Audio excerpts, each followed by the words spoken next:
Hi guys, welcome to this session. In this session, I'm talking to you about the CSAT 2024 paper. CSAT 2024 के logic और maths के questions को मैं solve करूँगा तुम लोग के लिए. I'll be solving the logic and the maths questions. A lot of people have been requesting me to build content on CSAT. So as a part of our evolving nature of the channel and the evolving structure of what we want to do on the channel, we're starting to do this for you. So I've picked up the CSAT 2024 paper, and इस paper का हम लोग maths जो mathematics या quantitative questions हैं और logic के questions इस video में solve करेंगे. We'll bring a separate video for the verbal questions, and that will be useful for, I mean, these videos will be useful also for all of you preparing for any other competitive exam, because broadly aptitude के questions तो similar रहते हैं, difficulty level of course vary करते हैं. So so even if you are preparing for exams like CAT, which is of course our primary follow up that people do for us at this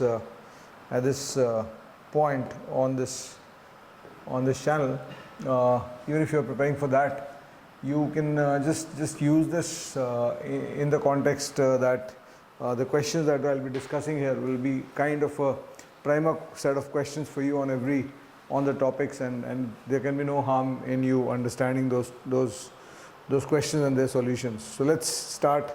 The first question that I'm picking up is question 5. As I said, verbal RC questions को मैं इस video में skip कर रहा हूँ, and I'm doing the verbal the quants and the logic questions. So first question here is what is the number of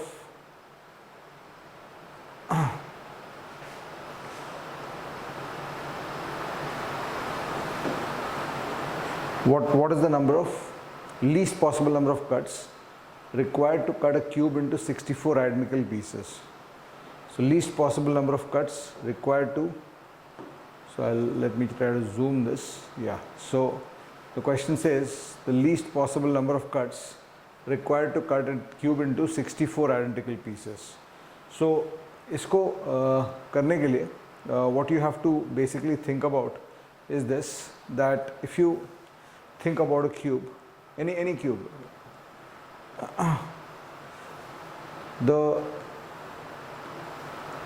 and on the this is a whole cube for you, और इस पे अगर एक cut horizontally, एक cut vertically और एक cut vertically इस form में अगर 3 कट्स करोगे like this, the cube gets divided into 2 cubes or 8 equal cubes. The same logic, the logic extends if you do 2 cuts on every orientation. There are basically 3 orientations in a cube: this orientation, and the vertical orientation. So as I said, if you just look at this is cut 1, this is cut 2, and this goes through and through, and this is cut 3. So if I'm doing 3 cuts, the cube gets divided into 2 cubes. Every surface gets divided in 2 parts with every cut, and that's why the cube gets divided into 2 cubes. If I do 2 cuts on the same thing on a cube, if I do 2 cuts on every surface like this, and I keep going, I take these cuts all the way through and through on the cube, तो होगा क्या कि ये 9 cuts में 3 every surface is divided on every face is divided into 3 vertical and 3 horizontal grids, and that's why you will have 3 into 3 into 3 cube or 27 smaller cubes if you do 2 cuts in every orientation. So 2 cuts in every orientation means 6 cuts overall. इस question में पूछा है कि कितने cuts चाहिए to make 64 identical pieces. So in this case, all you have to know is that you have to do 3 vertical cuts, 3 horizontal cuts, and 3 cuts going that way, 3 cuts in this direction, and you will end up with 16 into 4, 64 cubes, and that's why the correct answer to this question is 9. Let's look at the next question. The next question is this one. The next question is the expression 5 into 4 into 3 into 2 into 1, 5 star 4 star, not into, 5 star 4 star 3 star 2 star 1 star is chosen from plus minus. The stars are chosen from plus minus into each at most 2 times. What is the number, what is the smallest non-negative value of the expression? And the options are 3, 2, 1, 0. So if I look at this question, this question mein, as we can see in this question,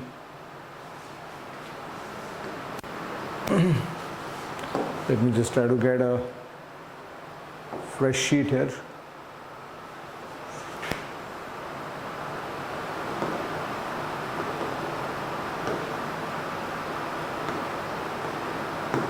Just give me a second, I'm just trying to get, okay, okay, we'll just take a fresh sheet here. So in this question what has to happen is that you got 5, 4, 3, 2, 1 and you're going to place 5 different signs here, and the signs you're allowed to place is plus, into and minus, no division sign here, and the objective is to get the lowest, the smallest non-negative number inside this. So if you start thinking, I mean, whether if you put a into here, let's focus on the first number. So if you put an into here, so you're 25 into 4, 20 ho jayega, and then reducing it will become very difficult because there's no division sign available. So the first thought is कि into avoid करना use करना यहाँ पे unless absolutely required. At least start में तो use करना, with the large numbers into use करना is not valid. So if I go with the minus, and the constraint is every sign can be used on maximum twice. So if I go with the minus, तो क्या होगा कि 2 minuses get me to minus 2. 5 minus 4 minus 3 gets me to minus 2. Or then I can see that if I do a plus 2 into 1, मेरा objective क्या है? Smallest non-negative number. And by default the smallest non-negative number is 0. So if I can get to 0, उससे छोटा तो कुछ हो नहीं सकता है non-negative में. So if I use a plus and into, I'll end up at a 0 here, and that's the correct answer to this question, right? So that's the thought you had to execute in this question, right? Okay, so let's look at the next question then. This is 2 questions done. The third question is a time and work question. CSAT 2024 में there were a lot of questions on arithmetic जो normally CSAT में कम आता था. So that is something that is a indicator for next year's CSAT. और basically CSAT के लिए अगर आप तैयारी कर रहे हो तो आपको arithmetic, arithmetic, number systems, permutation, combination, ये 3 broad areas. arithmetic के 7-8 chapters होते हैं, time, speed, distance, time and work, ratio, proportion, percentage, interest, etc. ये 7-8 chapter होते हैं, average, alligation, mixtures, etc. ये 8 chapters होते हैं. नंबर सिस्टम्स, अरिथमेटिक प्रोग्रेशंस, ये दो चैप्टर और हैं, ज्योमेट्रिक प्रोग्रेशंस मिला के, तो वो 10 चैप्टर हैं. और देन परम्यूटेशन, कॉम्बिनेशन, प्रोबेबिलिटी और सेट थियरी, ये 13 चैप्टर्स पे तुमको प्रिपेयर करना पड़ेगा CSAT के लिए. थोड़ा बहुत कभी कभी मेंसुरेशन का एक आध क्वेश्चन आ जाता है, उतना डीप में प्रिपेयर करने की ज़रूरत नहीं है, because you anyway want to get 33%. ये 12-13 चैप्टर्स अच्छे से कर लोगे तो you are good enough. So let's look at this question. This is question 7 of the paper. This is set A of the paper I am solving. A certain number of men can complete a piece of work in 6k days, where k is the natural number. By what percent should the number of men be increased so that the work can be completed in 5k days? So this is a very simple reaction. एक simple straight reaction है. हो क्या रहा है यहाँ पे कि a certain number of men can complete the work in 6k days. Now the time required for any work to be done is work rate. This is the formula. Work rate in time is equal to work done. Now अगर time 6k है, and accordingly in this question what they tell us इसके इस time को 5k करना है आपको. You have to reduce how many men should be increased, what percentage, I mean, and work rate इस case में number of men से define होगा, because the assumption in question like this is that every man works the same way. So basically number of men into time is the work done. So जब time तुम्हारा 6k 5k हो रहा है, there is a 1/6 drop or a 16.66 drop.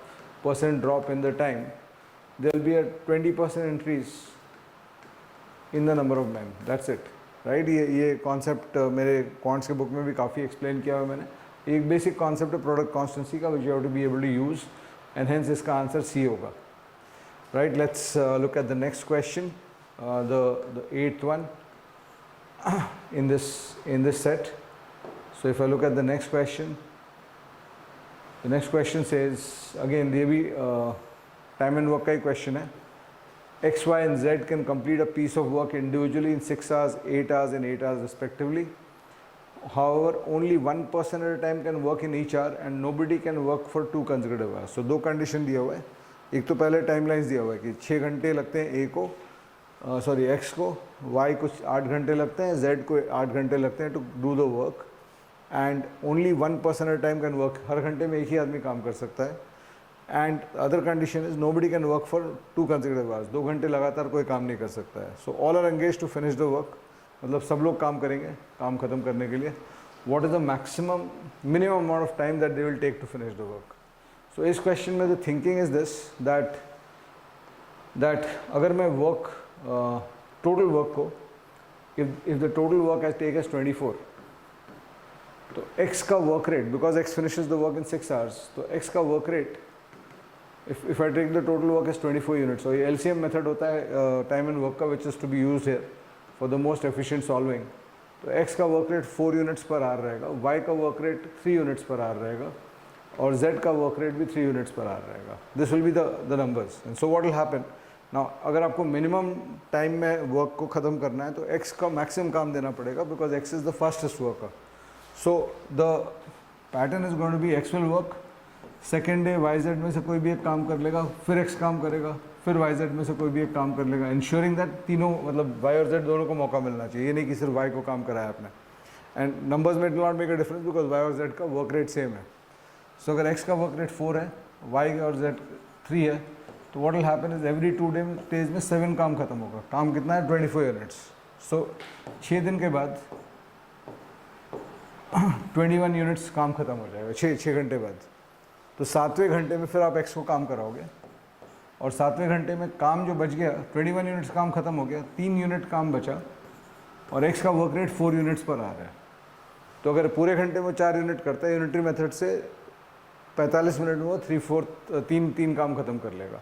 सो इसलिए इसका answer जो है वो 6 hours 45 minutes है. Option C is the right answer.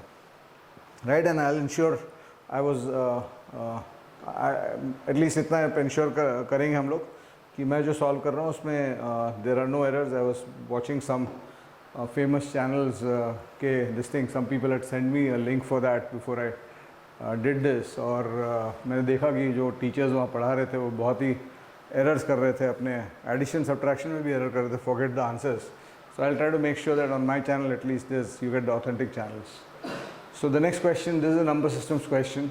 How many zeros are there at the end of the integer obtained in the product? 1 squared, 2 raised to 4, 3 raised to 6, 4 raised to 8, 5 raised to 10 and so on. So this is again a very simple question, straight question, and in this question basically इस question में आपको number of 5s गिनना है, right? Because what happens is a 0 is made with a product of 2 into 5, and if you see a product like this, 1 square into 2 raised to 4 into 3 raised to 6 into 4 raised to 8 into 5 raised to 10 into 6 raised to 12 going all the way to 25 raised to 50. इस तरह product में देखोगे तो I mean number of zeros limit होते हैं 5 और 2 में से जो कम रहे उसमें से. तो ऐसे सिचुएशन में 2s बहुत हैं, बिकॉज 2 raised to 4 में 4 2s हैं, 4 raised to 8 में तुम्हारे 16 2s हैं, और फिर आगे चल के एक और टर्म आएगा 6 raised to 12 में 12 2s हैं, 8 raised to 16 में 48 2s होंगे. तो नंबर ऑफ 2s बहुत ज़्यादा है आपके पास यहाँ पे. सो आपको इस क्वेश्चन में नंबर ऑफ ज़ीरोस काउंट करने के लिए सिर्फ नंबर ऑफ 5s गिनना है, राइट? सो सिर्फ नंबर ऑफ 5s गिनना है. तो दिक्कत तो नहीं है? ठीक है, दिख रहा है ना? अच्छा ठीक है, ठीक. तो ये सिचुएशन आएगा आपका, थोड़ा जूम आउट कर लो. हाँ, तो ये सिचुएशन आएगा आपका. तो इस क्वेश्चन में जब तुम जाओगे तो नंबर ऑफ 5s गिनना है. तो 5s कैसे गिनोगे आप? इसमें 5s गिनने के लिए आप सिंपल सोल्यूशन है कि आप 5 के जो बेस नंबर्स हैं 5 raise to 10, 10 raise to 20, 15 raise to 30, 20 raise to 40 और 25 रेस टू 50, ये 5 नंबर्स में 5 आएंगे। इस नंबर में 10 5 है, इस नंबर में 20 5 है, इस नंबर में 30 5 है, इस नंबर में 40 5 है और इस नंबर बिकॉज ये 25 इज़ 5 स्क्वायर, तो इस नंबर में आपके 100 5 होंगे। So if you see this, I think इसमें भी some issue with the visualization of this। मैं इसको थोड़ा सा जूम आउट कर देता हूँ तुम लोग के लिए। So 25 raised to 50 में there are 100 5s. So if you look at all this, the answer is simply just the addition of 10 plus 20 plus 30 plus 40 plus 100, which is ending up at 200. So the total answer in this question is going to be 200, which is option D. So that was this question. Let's look at the next one. The next question is the question 10 here, और इस question को zoom करके दिखाता हूँ मैं तुमको। This is the question which says on January 1st 2023 a person saved 1 rupee. On January 2nd he saved 2 rupees more than on the previous day. On January 3rd he saved 2 rupees more than on the previous day. So that means 1st January को 1 रुपये save कर रहा है, 2nd January को 3 रुपये save कर रहा है, 3rd January को 5 रुपये सेव कर रहा है, right? At the end of which date was his total savings a perfect square as well as a perfect cube? उसका total savings एक perfect square और perfect cube दोनों होना चाहिए, right? So what happens here? You first of all you need to understand this series. इस series में हो क्या रहा है? इसमें वो first day 1 rupee सेव कर रहा है, second day 3 rupees सेव कर रहा है, थर्ड डे 5 रुपीज़ सेव कर रहा है। तो अगर तुम इस वेरिएबल को फोकस करो कि what is the total saving he has, तो total saving he has is the sum of the odd numbers, consecutive odd numbers, और sum of first n odd numbers हमेशा n स्क्वायर होता है। तो what will happen is his total savings will always be a perfect square every day. तो हमको ये देखना है कि कौन सा पहला डे है जिसमें जो परफेक्ट स्क्वायर नंबर है वो परफेक्ट क्यूब नंबर भी होगा। So it's very simple to understand that. अगर तुम स्क्वायर्स को स्कैन करो 1 स्क्वायर 2 स्क्वायर, देखो यहाँ पे 2 दिन में उसका 4 रुपये बचेगा, which is 2 square. This is based on the concept, ये इस कॉन्सेप्ट पे बेस्ड है, इस कॉन्सेप्ट पे बेस्ड है कि अगर कंसेक्यूटिव ऑड नंबर्स को ऐड करोगे किसी भी पॉइंट पे तुम्हारा जो सम है वो, जैसे यहाँ पे पहले 4 ऑड नंबर्स हैं 1 3 5 7, सो सम जो है वो 4 स्क्वायर रहेगा। अगर 1 3 5 7 9 पहले 5 ऑड नंबर्स को ऐड कर दोगे तो इसका सम 5 स्क्वायर आएगा। So maths में formula है which says that the sum of the first n odd numbers,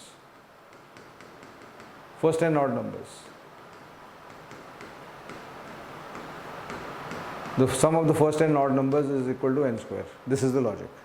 So तुमको सिर्फ इतना देखना है कि अगर तुम स्क्वायर्स को स्कैन करो तो you'll be able to see very easily that 8 square, which is 64, is going to be the first first perfect square, which is also a perfect cube.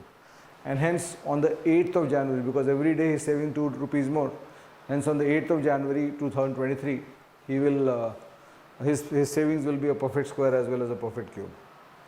चलो ये RC questions हैं, इसको मैं बाद में देखता हूँ। I'll try to solve them for you a little bit later, maybe in another video. यहाँ पे question 15 पे हम लोग आते हैं। What is this question saying? This is based on number systems. Again मेरे quants, lot of people have reported to me कि मेरे quants book में से सीधा question उठा के डाला है उन्होंने। 222 raised to 333 plus 333 raised to 222 is divisible by which of the following numbers? इनमें से कौन से numbers पे divisible है? So this is the question, right? Is it divisible by 2 and 3 but not 37, 3 and 37 but not 2, and so on. So I hope you can see this this question here. So when you do a question like this, तो इसमें एक simple logic है.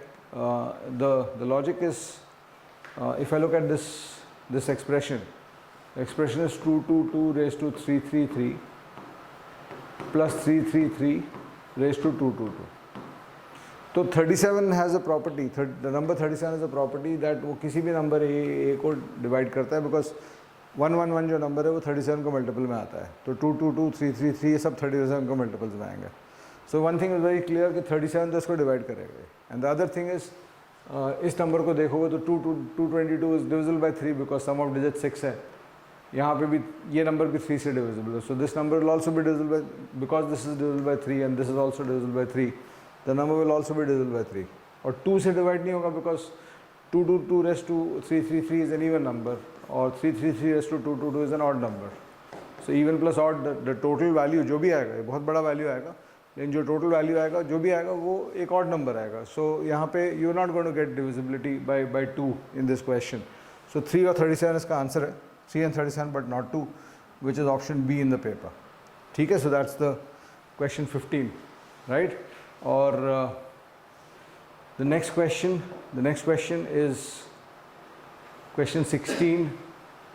ये भी बहुत straight simple question है, basic reactions से built है। क्या question है ये 16, 17?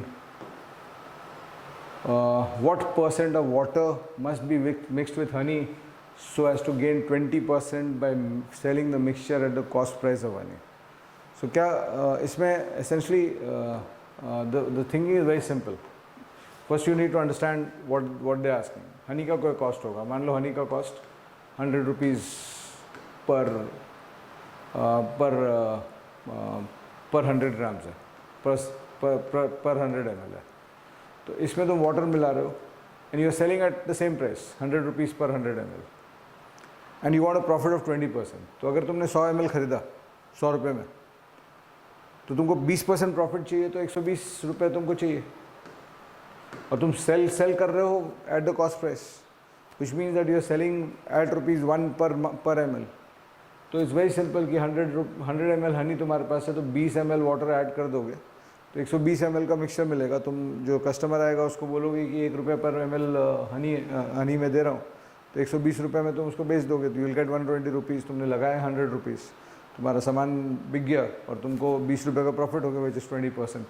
सो the correct answer to this question is 20%, right. The next one is again a number systems question.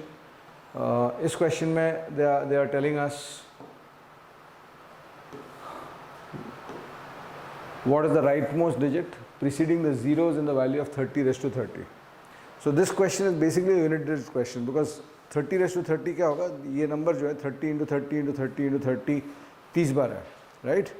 So this is the question, right? I hope that's visible to you on the screen, yeah. So what happens is when you're solving a question like this कि zero से preceding numbers क्या हैं, तो this basically ends up becoming 30 raised to 30 का last digit before the zeros is the same as 3 raised to 30 का last digit और unit digit of this. और 3 का यूनिट डिजिट का जो साइकिल होता है 3 raised to 4n plus 1 में 3 होता है, 3 raised to 4n plus 2 में 9 होता है, 3 raised to 4n plus 3 में यूनिट डिजिट 7 होता है, और 3 raised to 4n में यूनिट डिजिट 1 होता है। That's the cycle. So all you have to do is understand that 30 the power 30 is basically 3 raised to 4n plus 2, which means that the unit digit is 9, and hence the correct answer to this question is option D, right? Let's look at question 18 now. Let's look at question 18 now. ये question क्या बोल रहा है, 421 and 427 when divided by the same number leave the same remainder 1. How many numbers can be used as the divisor in order to get the same remainder? So basically what happens in this question is एक number है तुम्हारे पास 421, दूसरा number है 421 plus 6. तो basically in a situation like this 6 and factors of 6 will leave the same remainder. Same remainder कौन छोड़ेगा इन दोनों में?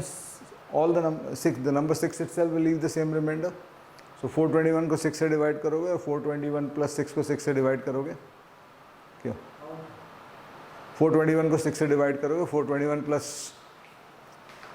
ठीक रहने दो। तो ठीक है, it was going out of screen, so I will just look solve this again for you. So what I am trying to say here is 421 एक नंबर है और 421 प्लस 6 दूसरा नंबर है। तो इन दोनों नंबर में सेम रिमाइंडर के लिए तुमको 6 या उसके कोई भी फैक्टर तुमको सेम रिमाइंडर देगा। Right. This is the general logic in maths. अगर तुम्हारे पास एक नंबर है x और दूसरा नंबर है x + 10, तो सेम रिमाइंडर x और x + 10 में सेम रिमाइंडर तुमको 10 और 10 के फैक्टर्स मतलब 5, 2 और 1 से मिलेंगे. Right. So what you get this logic in 2 parts. First part में इस लॉजिक में तुमको ये मिलता है कि 6, 3, 2 and 1 ये 4 नंबर्स होंगे जो सेम रिमाइंडर छोड़ेंगे. But the question is giving you another condition कि दोनों हर केस में रिमाइंडर 1 आ रहा है, दोनों केस में रिमाइंडर 1 आ रहा है, विच मीन्स दैट तुम 421 को डिवाइड करो 6 से और 427 को डिवाइड करो 6 से, तो रिमाइंडर 1 आना चाहिए दोनों केस में. तो इन दैट केस ये 1 ड्रॉप ऑफ कर जाएगा, बिकॉज 421 को 1 से डिवाइड करोगे तो रिमाइंडर 0 आएगा और 427 को भी 1 से डिवाइड करोगे तो रिमाइंडर 0 आएगा. क्वेश्चन पूछा है कितने ऐसे नंबर्स हैं जिनमें ये प्रॉपर्टी है. तो 6, 3 and 2 ये 3 नंबर्स हैं जिनमें ये प्रॉपर्टी होगा. These are the 3 numbers 6, 3 and 2. 1 को ड्रॉप ऑफ करना पड़ेगा. These are all factors of 6 except 1.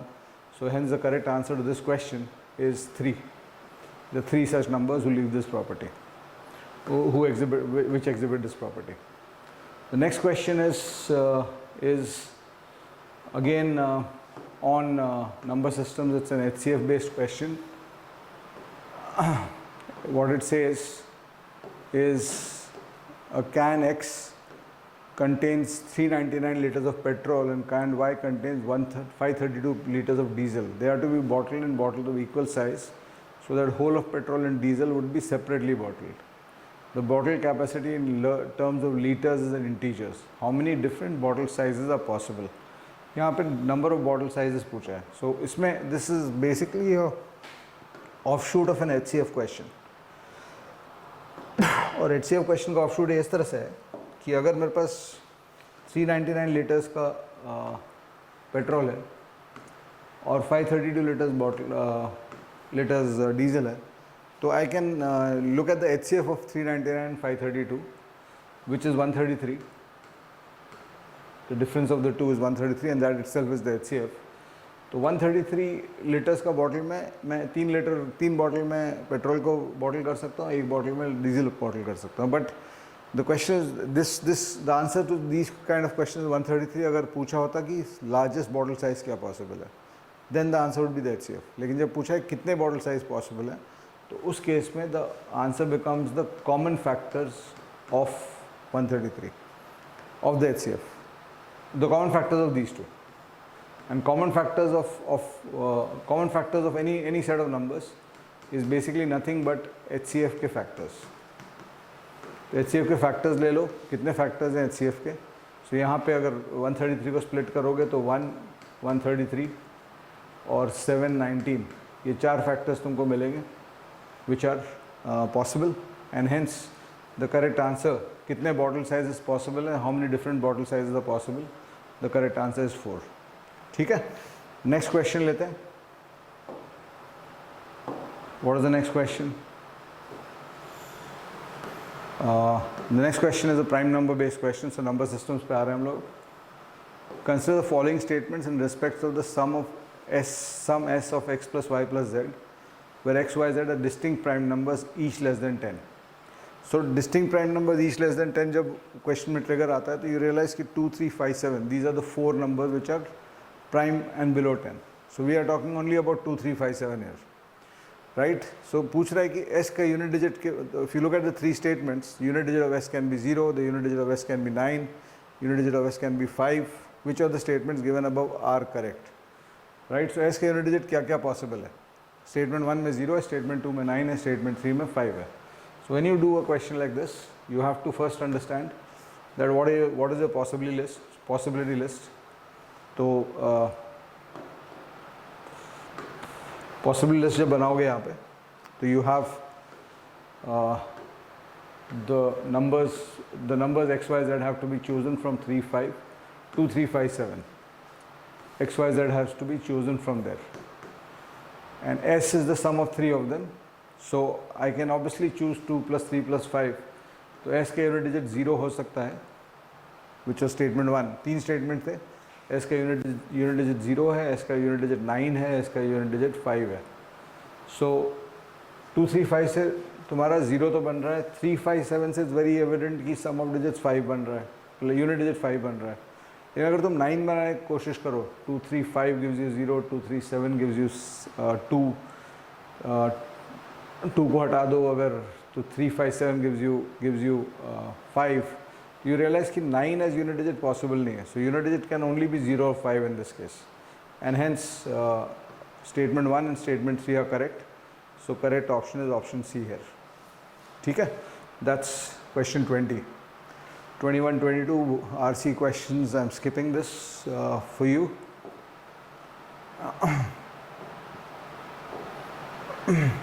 Okay. Next question. This 24. तो इस क्वेश्चन में, this is a question which we are being asked for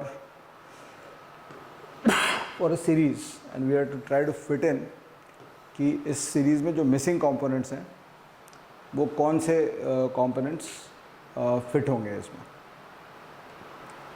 right? So the series is A.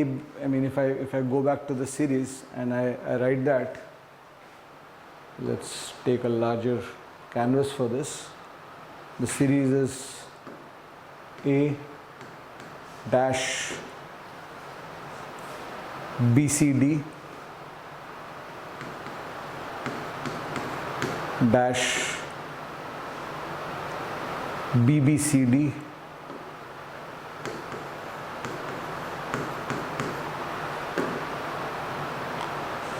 ABC dash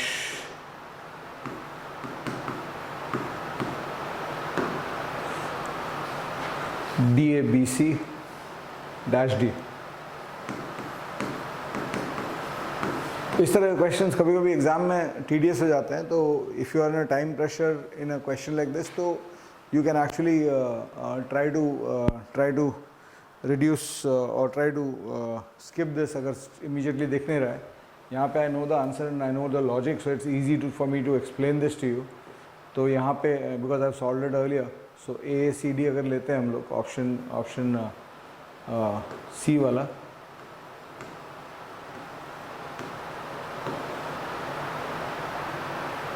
तीन ही क्यों डाला यहाँ पे, PBCD ABC डैश DABC, यहाँ पे डैश है. So what happens is, if you see this, the pattern here is AA BCD, A BBCD, A BCCD, and A BCDD. So basically what is happening is the ABCD pattern is getting disturbed by one of the 4 elements being used twice. That's the only thing. So पहले में double A है, next में double B आ रहा है, next में double C आ रहा है, last में डबल डी आ रहा है. बट एज आई एक्सेप्ट, बहुत बार एग्जाम के अंदर ये इमीडिएटली दिखता नहीं है, 4 ऑप्शन में थोड़ा टाइम कंज्यूमिंग हो जाता है ये question. So you I mean अगर दिख गया तो ठीक है, बट आधे 1 मिनट में अगर नहीं दिख रहा है तो it might be better to go to other questions and then come back to this later. Let's look at question 25 now. And do tell me on the channel कि और कौन से papers you want me to solve. CAT के papers तो मैं solve करूँगा यहाँ पे, but if you want me to solve any other test papers, an aptitude and comprehension and verbal, we'll definitely do that on the channel for you. So 2 persons P and Q enter into a business. P puts 14,000 more than Q, but P has invested for 8 months and Q has invested for 10 months. So इसका reaction basically है कि अगर Q ने Q invest किया है तो P ने Q plus 14,000 invest किया है, और ये पार्टनरशिप के क्वेश्चन पे बिल्ट है. और इसमें what they are saying is that P has invested for 8 months, P का टाइमलाइन इज 8 months और Q का timeline is 10 months, right?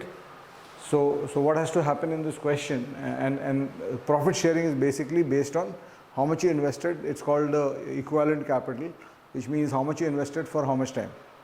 So उसका प्रोडक्ट लिया जाता है.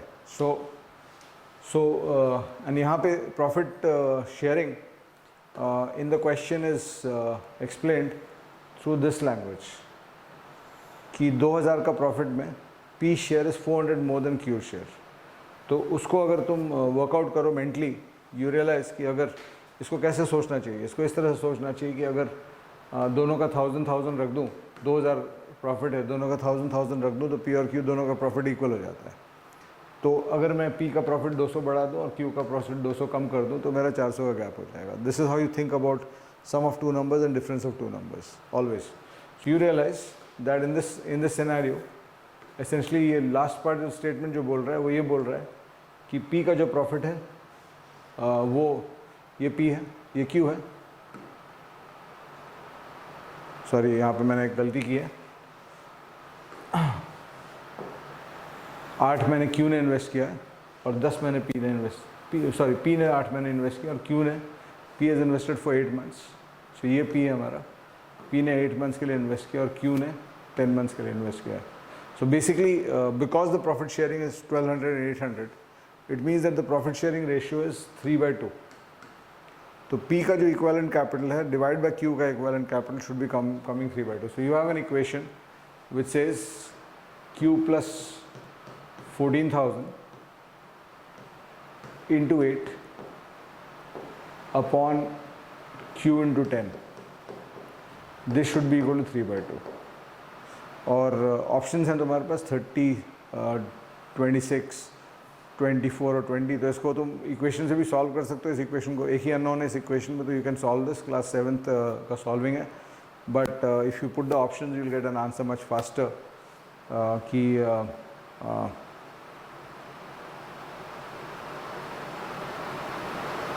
Q का अगर इन्वेस्टमेंट 30,000 है, P का इन्वेस्टमेंट अगर 30,000 है, Q प्लस 14,000 को अगर आप 30,000 लेते हैं तो Q का वैल्यू 16,000 आता है।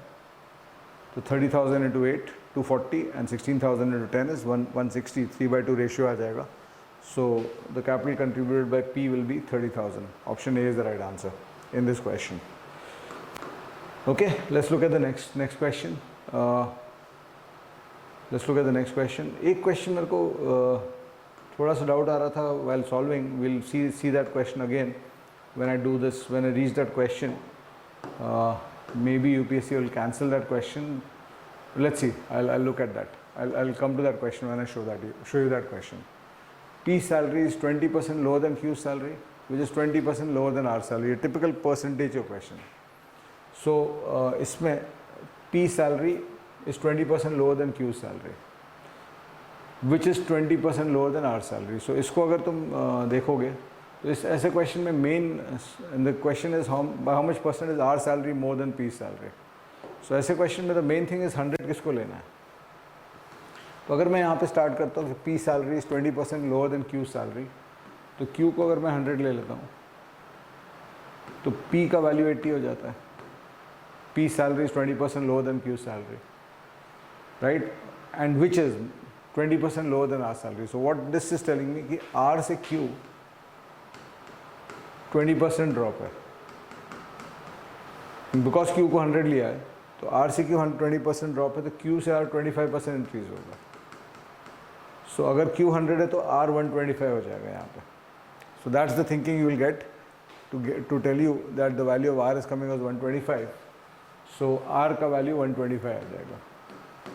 क्वेश्चन पूछा है how much percent is R salary more than P salary. तो P से R का सैलरी 45 ज़्यादा है on a base of 80। 45 on a base of 80 is 55/8, which is what, 56.25? Yes, 56.25%. Option B is the right answer. ठीक है, next question again from percentage. A number is mistakenly divided by 4 instead of multiplying by 4. एक number को हम लोग 4 से divide कर देते हैं इंस्टेड ऑफ मल्टीप्लाइंग बाय 4. सो एक नंबर है, इसको गलती से हम 4 से डिवाइड कर देते हैं इंस्टेड ऑफ मल्टीप्लाइंग बाय 4. मुझे ये आंसर चाहिए था, आंसर ये मिल गया. तो परसेंटेज चेंज कितना है इन द आउटकम. तो द करेक्ट आंसर, इसको इस तरह से सोच सकते हो कि अगर मेरा नंबर 100 है मान लो, तो 4 से मल्टीप्लाई कर दिया मैंने, तो मेरा आउटकम जो है 400 हो गया. 4 से मल्टीप्लाई करना था मुझे, तो मेरा आउटकम 400 चाहिए था, उसके बदले मैंने 4 से डिवाइड कर दिया तो मेरा आउटकम 25 आ गया। तो परसेंटेज चेंज जो मेरा है वो 400 था करेक्ट आंसर, उसके बदले 25 आ गया मेरा गलत आंसर। तो माई percentage change is 375 on 400, which is also 15/16, which is 93.75%. Option D is right answer. इसको तुम इस तरह से भी सोच सकते हो कि तुम्हारा नंबर अगर 4 है तो 4 से मल्टीप्लाई कर दिया, 16 होना चाहिए था तुम्हारा नंबर, उसके बदले 1 हो गया, तो 15/16 कम हो रहा है। 15/16, how much is the percentage change? 15/16, which is 93.75%. That's this question. The next question is based on set theory. I told you 13 chapters आपको पढ़ने हैं, उसमें नंबर सिस्टम्स, अरिथमेटिक और फिर मॉडर्न मैथ्स में permutation, combination, set theory important होता है। Probability भी आप पढ़ ही लेते हो CSAT के लिए। तो इस क्वेश्चन में बोल रहा है, what is it saying? Let's zoom this question and see. In an exam, 80% of students passed in English, 70% of students passed in Hindi, and 15% failed in both the subjects. What is the percentage of students who failed in only one subject? Only one subject में कितने students fail किए? So, information को अगर हम लोग frame करते हैं, तो क्या बोल रहा है कि एक एग्ज़ाम है जिसमें दो सब्जेक्ट्स हैं, इंग्लिश और Hindi. 80% passed in English and 70% passed in Hindi. तो इंग्लिश में 80% पास किए और हिंदी में 70% पास किए, राइट? और 15% फेल किए दोनों में। 15% दोनों में फेल किए। So what has to happen? इसके अंदर जो सम है ये तीनों का, 1, 2, 3 का मिला के 85 होना चाहिए, बिकॉज 15% बाहर है। तो होता क्या है, ये जो वेन डायग्राम बन रहा है वो टोटल 100 का पार्ट है जिसमें से 15 बाहर है, तो इन तीनों में मिला के 85 होना चाहिए। सो द की थॉट इसके बीच में क्या आएगा? तो बीच में थिंकिंग के लिए तुमको इस तरह, you have to think this way कि इसके अंदर मिला के 85 होना है, और ये दोनों को मैं अगर ऐड कर दूँ तो 150 हो रहा है। तो इसका मतलब यहाँ पे 65 का डबल काउंटिंग है। तो उस लॉजिक से ये बीच का 65 आ जाता है, ये 5 आ जाता है, 15 आ जाता है। क्वेश्चन क्या पूछा है? क्वेश्चन पूछा है what is the percentage of students who failed in only one subject. तो ये 5 लोग जो हैं, वो 5% लोग जो हैं वो सिर्फ हिंदी पास किए, मतलब ओनली इंग्लिश फेल किए होंगे, और ये 15 लोग जो हैं वो ओनली इंग्लिश पास किए हैं तो हिंदी में फेल किए होंगे। So they have failed only in one subject. So the answer is the sum of these two, which is 20 20% people have failed in only one subject. Option B is the right answer. Let's look at question 29. Question 29 में what they are saying is, the father said to his son, N years back I was as old as you are now. ठीक है? N years back I was as old as you are now. आज से N साल पहले father बोल रहा है सन को, लेट्स से फादर बोल रहा है सन को कि आज से N साल पहले मैं तुम्हारे करंट एज के बराबर था। तो सन का जो करंट एज है वो F-N है, ठीक है? एक तो ये हो गया। और फादर का एज N ईयर्स, अगर N ईयर्स पहले जाओगे, ये आज का सिनेरियो है, ये आज की सिनेरियो है।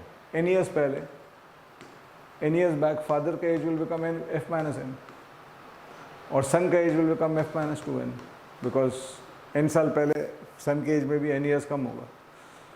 और the connection given at the end of the problem is, the connection given at the end of the problem is this. ये पार्ट हम लोग नहीं यूज़ किया। My present age N years back I was as old as you are now. तो ये चारों numbers हम fit कर दिए। My present age is 4 times your age N years back, मतलब N साल पहले जो तुम्हारा एज था उससे मेरा अभी का एज 4 times है। And if the sum of the present ages of father and son is 130, what is the difference of their ages? ये क्वेश्चन पूछ रहा है। So if I look at this, what will happen here is this condition. If I put in here, what the problem is saying, it's giving me two conditions. एक condition ये दे रहा है कि इन दोनों का sum जो है वो 130 है, तो मेरे को एक इक्वेशन यहाँ से मिलता है 2f minus n is equal to 130, और दूसरा इक्वेशन मिलता है कि सन का, फादर का आज का एज सन के n ईयर्स पहले के एज से, n ईयर पहले का एज ये था, और फादर का आज का एज उसका 4 टाइम्स था. So this into 4 is equal to f. तो टू इक्वेशंस, टू अननोन से सॉल्व करोगे तो f comes out as 80 and f minus comes out as 50. उसको सॉल्व करोगे, you have to solve it simultaneously to get that, and question being asked is what is the difference in the ages. The correct answer is 30, right? So this is the correct answer. Option A is the right answer. इसको तुम option से भी try कर सकते थे अगर तुम मतलब थोड़ा सा ट्रायल एरर से अगर फादर का एज 80 पे पहुंच जाते, बिकॉज फादर का age has to be a multiple of 4 from the question.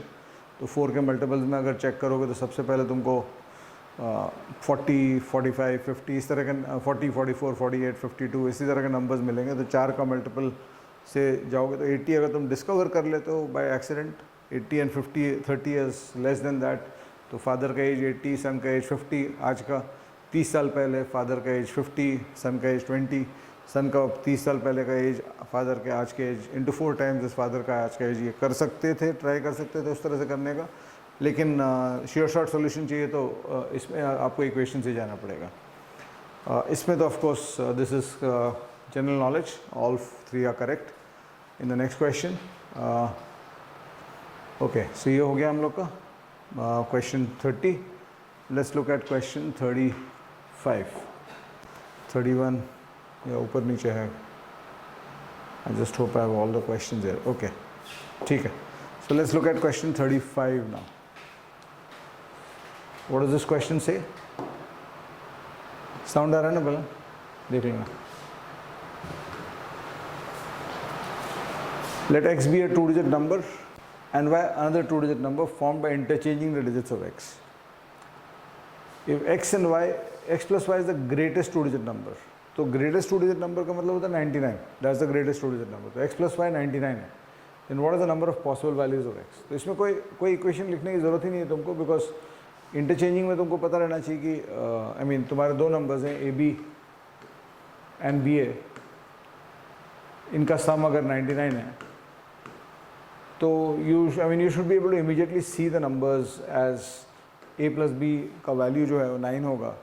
So you can have numbers like 81 plus 18, 72 plus 27.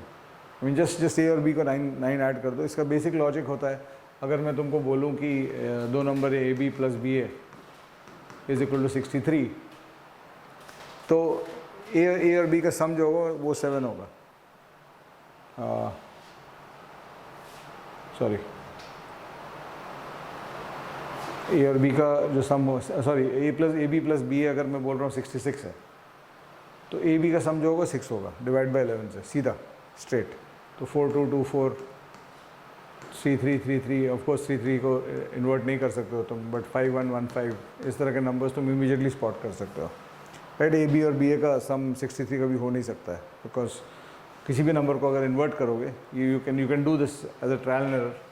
कोई भी नंबर लेते हो उसको इन्वर्ट करते हो, 17 प्लस 71 जो सम आता है वो 11 का मल्टीपल हमेशा रहता है. राइट, सो अगर and the sum of the digits have to be this divide by 11. So you should be able to spot immediately 81 72 63 54 45 36 27 and 18. AB can be any of these 8 numbers, and of course इसका replication है original number 81, new number 18 और original number 18, new number 81. So ये 4 solutions को भी count करना पड़ेगा तुमको इसमें. Question पूछा है, x is a 2-digit number, y another 2-digit number, x plus y is the greatest 2-digit number, मतलब 99 है. What is the number of possible values of x? तो 81 x का possible value तो है ही, 18 भी उसका possible value है. Hence the correct answer is 8. बहुत लोग ने इसमें गलती की होगी 4 डालने के. The next one is an average based question. Averages question है क्वेश्चन 36. इस क्वेश्चन को देखो क्या बोल रहा है ये question. weight of 6 boys is equal to weight of 7 girls is equal to weight of 3 men is equal to weight of 4 women if the average weight of the woman is 63 kgs। तो reaction यहीं पर सीधा solve हो जाएगा। 4 women का weight is weight of 4 women and their average is 63, तो 4 women का total age 252 होगा। तो ऑब्वियसली 6 बॉयज़ का भी टोटल एज 252 होगा because the total age is the same, the total weight is the same. Weight of 6 boys equal to weight of 4 women. So girls और men से confuse मत हो because यहाँ बॉयज़ का ही पूछ रहे हैं लास्ट में। So weight of 4 women is 4 into 63 because the average is 63, so weight of 4 women is 252, so weight of 6 boys is 252, so the average weight of 6 boys will be 252 by 6 which is 42। ये इसमें तो pen use करने की ज़रूरत भी नहीं था इस क्वेश्चन के लिए। 36 and there are so many other questions where you don't need to use a pen in this exam।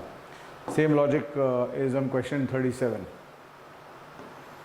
How many times, ये clocks पे question है, how many times does the hour hand and the minute hand coincide in a clock between 10 AM to 2 PM same day।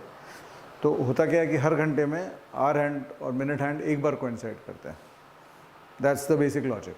But उसमें एक conditionality होता है कि 12 बजे वाला जो कोइंसिडेंस होता है जहाँ पे आवर हैंड और मिनट हैंड एक के ऊपर एक रहते हैं, तो 12 बजे वाला जो है वो 11 से 12 और 12 से 1 दोनों में काउंट होता है। अदरवाइज 11 से 12 का जो मीन द लॉजिक इज किसी भी घंटे में एक बार the minute hand will be above the on top of the hour hand, एक बार एग्जैक्टली। तो 10 से 11 के बीच में तुम देखोगे, घड़ी को घुमा के देखो, एक बार तुम्हारा minute hand will be above the hour hand. 11 से 12 में भी एक बार होगा, 12 से 1 भी एक बार होगा, लेकिन 11 से 12 और 12 से 1 का जो है वो कॉमन है। 12 बजे वाला जो उनके ऊपर एक के ऊपर एक कोइंसिडेंस होता है दोनों हैंड्स का, वो 11 से 12 में भी वही है और 12 से 1 में भी वही है, उसके अलावा कोई नहीं है। सो इसको तुमको आंसर करना है तो इसमें you just have to understand कि 10 से 11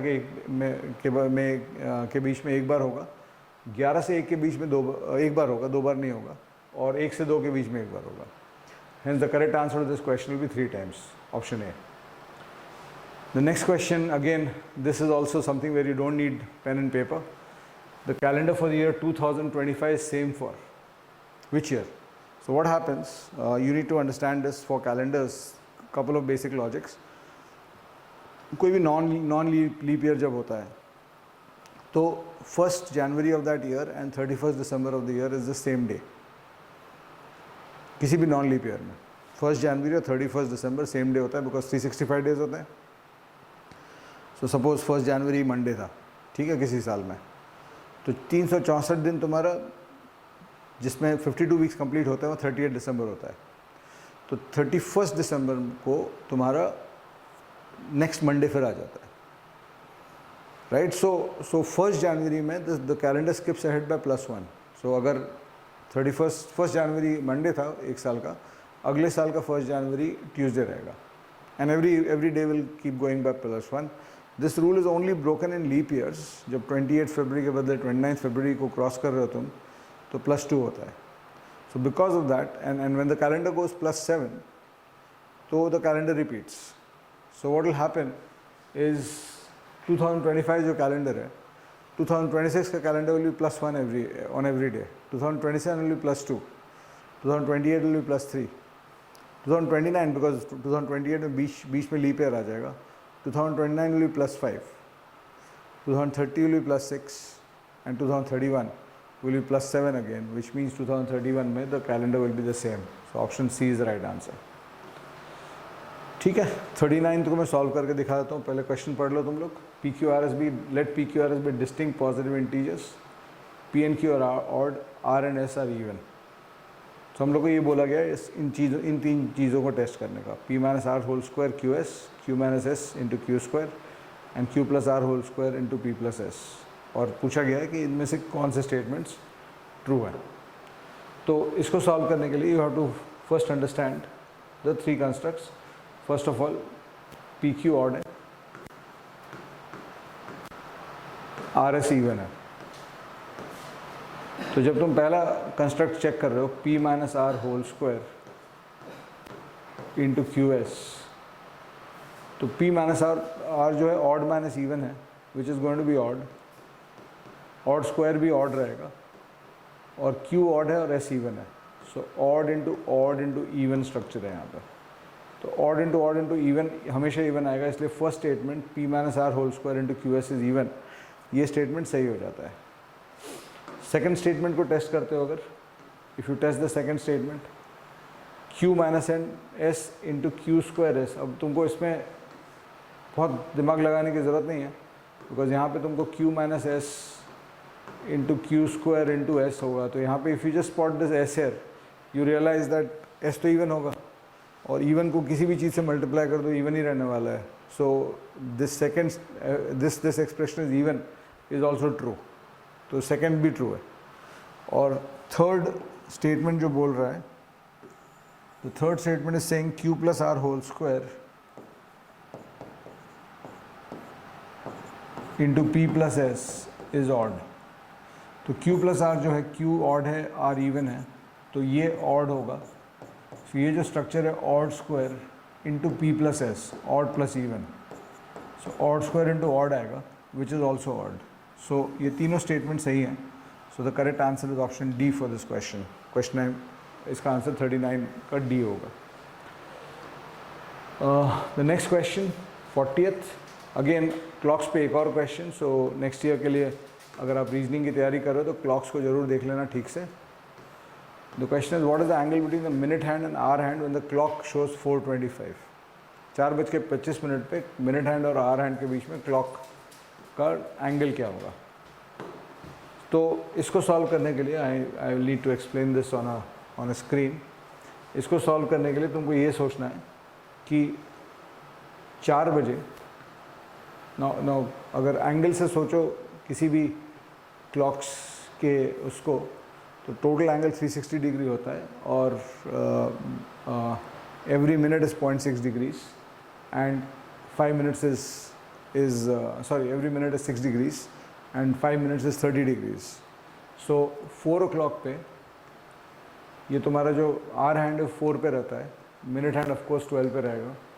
तो 4 बजे तुम्हारा मिनट हैंड जो है वो 20 मिनट पीछे है and 20 every minute is 6 degrees, तो माइनस 120 डिग्रीज पीछे है आर हैंड के।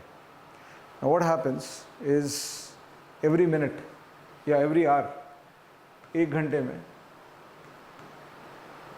मिनट हैंड 360 डिग्रीज जाता है, minute hand rotates by 360 degrees, और आर हैंड जो है वो 30 डिग्रीज रोटेट करता है। तो तुमको इतना देखना है कि 25 मिनट में यूनिटरी मेथड पे पूरा क्वेश्चन सॉल्व होता है। 25 मिनट में मिनट हैंड कितना रोटेट करेगा और आर हैंड कितना रोटेट करेगा। तो 25 minute is 5/12 of the hour. So 360 को 5/12 से मल्टीप्लाई कर दोगे तो यहाँ पे तुमको 150 डिग्रीज तुमको दिखेगा, मिनट हैंड आगे जा रहा है, यहाँ से 150 डिग्रीज का टर्न लेगा मिनट हैंड, 150 डिग्रीज आगे बढ़ेगा मिनट हैंड। और आर हैंड इसको 5/12 से अगर मल्टीप्लाई करूँ मैं 30 को, तो 12.5 आगे बढ़ने वाला है। So what is going to happen is minute hand 150 आगे बढ़ेगा, आर हैंड यहाँ से 12.5 बढ़ेगा। तो अब इनिशियली क्या था, मिनट हैंड 120 पीछे था, और अब मिनट हैंड 150 कर रहा है और आर हैंड 12.5 कर रहा है। तो मिनट हैंड जो है वो आर हैंड के क्रॉस करके 17.5 आगे पहुँच जाएगा, बिकॉज ये 17.5 का डिफरेंस 137.5 का डिफरेंस हो रहा है। So minute hand is overcoming the hour hand by 137.5 degrees in 25 minutes. So अगर 120 डिग्रीज पीछे था तो ओवरकम करके 120 डिग्रीज जब ओवरकम कर लेगा तो दोनों साथ आ जाएंगे, और उसके बाद 17.5 डिग्रीज और आगे चला जाएगा। Hence the correct answer to this question is 17.5 degrees. Option C is the right answer. Let's look at the next one. Next questions. What is the number of fives? ये मेरा favorite question है. What is the number of fives in numbering what is the number of fives in numbering a 260 page book? 260 page की book को number करने में कितने fives लगेंगे? तो ये बहुत सिंपल स्ट्रक्चर है इस क्वेश्चन के थॉट का। It's a very simple structure for this question is thought. What happens is when you want to count the number of fives, you have to count the number of fives in the unit digit and count the number of fives in the tens digit. तो tens digit के 2 range मिलेंगे तुमको, उनको दोनों का अलग गिनो। तो 10 डिजिट के दो रेंज मिलेंगे 5 के। वन इज़ द 50s, जहाँ पे वो 50, 51, 52 से लेके 59 तक जाएगा। तो प्लीज़ अंडरस्टैंड दैट इसमें 55 आएगा। मैं सिर्फ टेंस वाले यूनिट डिजिट 5 को काउंटर कर रहा हूँ, तो इसलिए सिर्फ इसको काउंट करूँगा यहाँ पे। तो इस सिचुएशन में मुझे 5 का instances of using of 5 in the tens place is going to be 10 cases. And then 150s में भी मुझे 10 मिलेगा, बिकॉज 150 से 159 में 5 टेंस डिजिट में 10 बार यूज़ होगा। और बिकॉज 250 पेज बुक है इसलिए 250s भी कंप्लीट है, तो उसमें भी 10 आएगा। तो ये 10 + 10 + 10 30 आएगा। और उसके बाद हम लोग एक सेपरेट काउंट में number of 5 use in the unit digit करना चाहिए, और वो काउंट भी एक अरिथमेटिक प्रोग्रेशन बनता है। बिकॉज मेरा पहला नंबर 5 है, दूसरा नंबर 15 है, तीसरा नंबर 25 है। अब हम लोग 5 का usages in the unit digit देख रहे हैं। नेक्स्ट नंबर 35 है, इसको अगर मैं जाते जाऊँ, अगला नंबर 45 है, अगला नंबर 55 है। इसमें ये वाला 5 गिनेंगे हम लोग, उस 5 को हम लोग वहाँ गिन चुके हैं, इसलिए इसमें हम लोग को कन्फ्यूजन नहीं होना चाहिए। तो ये सीरीज़ को देखोगे तो लास्ट में 255 तक जा रहा है। तो ये 05 से लेके 255, यहाँ पे तुम देख सकते हो ये काउंटर की तरह ऐड कर रहा है। 0 से 25 तक चल रहा है काउंटर। जैसे यहाँ पे ये काउंटर 0 से लेके 9 तक चल रहा था, इसलिए 10 इंस्टेंसेस थे। वहाँ पे ये काउंटर 0 से लेके 25 तक जा रहा है, तो 26 इंस्टेंसेस है इसमें। So that's why the correct answer to this question is 26 + 30 56। There 56 5s used in a numbering a 250 page book. ठीक है, अगला क्वेश्चन, ये क्वेश्चन भी अगर सीरीज़ दिख गई आपको तब तो आसान है, लेकिन कभी कभी एग्ज़ाम में ये सीरीज़ दिखती नहीं है। So what is the sum of the first 28 terms of the following sequence? This is the question. First 28 terms of the following sequence. क्या सीक्वेंस दिया हुआ है? 1 1 2 1 3 2 1 4 3 2 1 5 4 3 2। समझ में नहीं आता क्या बोल रहा है यहाँ पे। Many times that is the case, it becomes difficult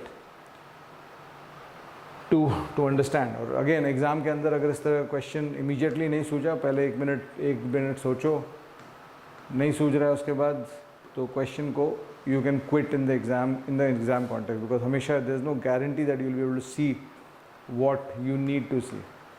Of course you should practice these kind of things.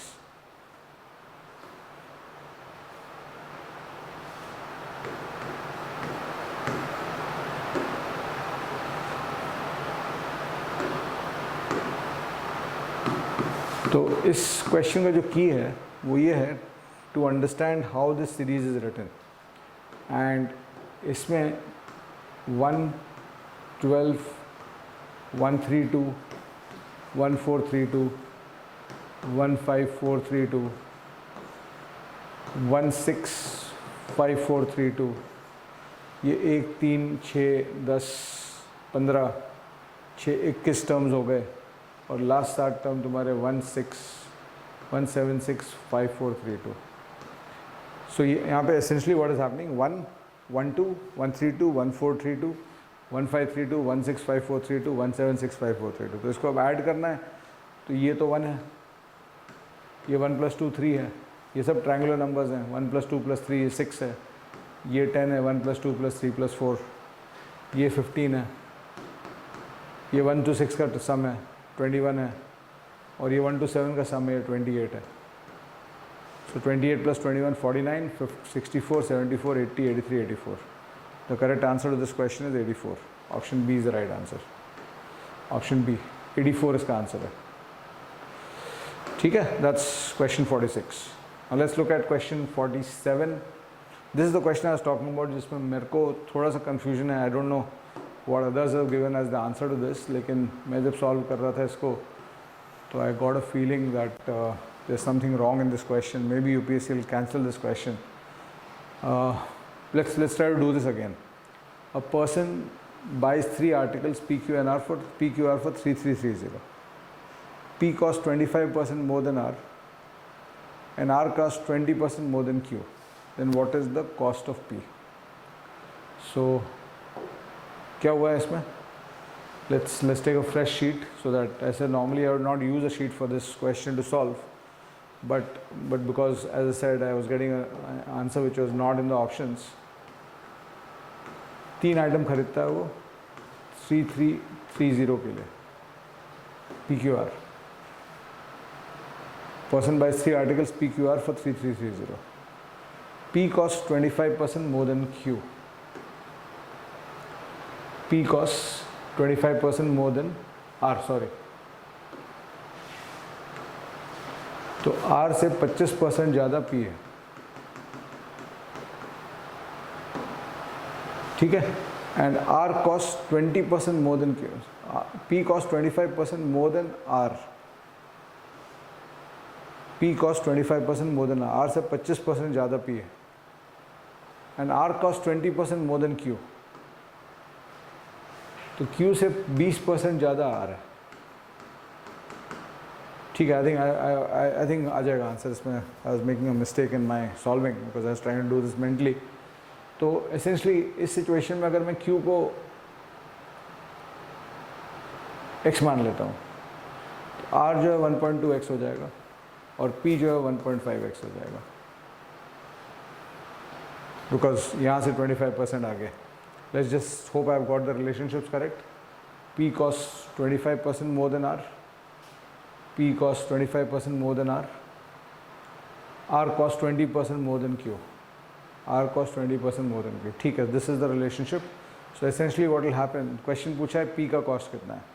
So essentially what will happen is in this situation, the total cost of the 3 items is 3.7x, which is equal to 3330. तो x का value जो है will become 3330 upon 3.7. Okay, I was making a mistake. I had misread this. ये जो relationships है उसको मैंने गलत किया था, which is why I was getting the wrong answer. So this will come out to be 900 x का value, और x का वैल्यू 900. पूछा है p का वैल्यू. P का value is 1.5 into 900, which is 1350. Sorry, my apologies to the UPSC and the question setters. The correct answer is D. That's correct. ठीक है. Let's look at the next question. अगला question है the sum of, now this question is plain logic, और ये logic तुमको पता रहना चाहिए because इस तरह के questions काफ़ी आते हैं UPSC में, सब एग्जाम में आते हैं ये. The sum of two two-digit numbers, even if you're preparing for placement, this kind of question is very common. The sum of two two-digit numbers A, B and C, D is the 3-digit number 1C. So where the letters A, B, C, D denote distinct digits, then what is the value of A? तो हो क्या रहा है यहाँ पे? What you need to understand is that CD में तुम A B add कर रहे हो और तुम्हारा आंसर 1C आ रहा है. So do you see what is happening? What is happening here? This, I mean, it's like, let's say CD is a number in the 20s. तो उसमें A B जब ऐड करो तो यहाँ पे 120 बन जा रहा है. अगर CD 30s में C3 है मान लो, so CD is in 30s, उसमें A B ऐड करो तो 130s का आंसर आ रहा है. This can only happen if A B is in the range of 90s. So A का वैल्यू 9 आता है इसमें straight. There is nothing to be solved here. So the correct answer is option A in this question. Right? Next question थोड़ा सा अच्छा है, थोड़ा सा logic use करना पड़ेगा 49th के लिए. What is this question saying? 3 numbers x, y, z are selected from the set of the first 7 natural numbers such that x greater than 2y greater than 3z. How many such distinct triplets are possible? ठीक है, तो इसमें you have to, I mean this was maybe a little bit of counting, permutation, combination नहीं है exactly, number systems और logic का mixture है इसमें. तो क्या बोल रहे हैं यहाँ पे कि I've got 3 numbers x, y, z. I've got 3 numbers x, y, z. The condition is x is greater than 2y, which is greater than 3z. And all these numbers x, y, z are from the first 7 natural numbers. That means they have to be taken from 1, 2, 3, 4, 5, 6, 7. They are from the first 7 natural numbers. That means they have to be taken from 1, 2, 3, 4, 5, 6, 7. ऐसे कितने distinct triplets possible हैं? ठीक है? Obviously ऐसे situation में x, y, z तीनों distinct होंगे. तो the first thing you realize is कि because x has to be greater than 3z और तुम्हारे all x, each of x, y, z is only taken from 1, 2, 3, 4, 5, 6, 7. You cannot use values like 5, 6, even 3 for z because अगर z का value 3 लोगे तो x is more than 9, which is not possible. So the only two possible values that you have for z can be taken as 1 and z can be taken as 2. Right? That's the only thought you can build inside this. Right now z 3 अगर z ले लोगे तो 9 हो जाएगा. इसमें भी 2 वाला thought तुम eliminate कर सकते हो, because if you take z as 2 then 3z is 6, right? So 2y has to be greater than that. So 2y has to be 7 or more and x has to be greater than 2y, which is also not possible because x को भी 7 से ही निकालना है मुझे, 1 to 7 से. So ये वाला thought eliminate हो जाता है. So z का value 1 हो जाता है. So we need a situation where x is greater than 2y is greater than 3, because z का value is definitely 1. So then 2y का value, y का value मैं 2 ले सकता हूँ for this to cross 3. So 2y will become 4, या y का value मैं 3 ले सकता हूँ. In this case 2y will become 6. So in this case where this has become 4, x का value मैं 5, 6, 7 ले सकता हूँ. So 1 here, 2 for y, and x is 5, 6, 7. So there's 3 triplets. 1 here, 3 for y. So in this case 2y becomes 6. इस case में 2y 6 हो जाता है, तो x का वैल्यू 7 हो जाता है. So you got 4 triplets, 1, 2, 5, 1, 2, 6, 1, 2, 7 and 1, 3, 7. So the correct answer to this question is 4 triplets. So that's why the correct answer here is 4 triplets. Option D is the right answer. Let's look at 50th one. What does 50 say? The total cost of 4 oranges, 6 mangoes and 8 apples is equal to twice the total cost of 1 orange, 2 mangoes and 5 apples. Consider the following statements. The total cost of 3 oranges, 5 mangoes and 9 apples is equal to the total cost of 4 oranges, 6 mangoes and 8 apples. And the total cost of 1 orange, 1 mango is equal to the total cost of 1 apple. So पहले इसको equation में डालते हैं. 3 unknowns हैं यहाँ पे. Cost of an orange, cost of a mango, cost of an apple. So 4, 6, 8 is twice 1, 2, 5.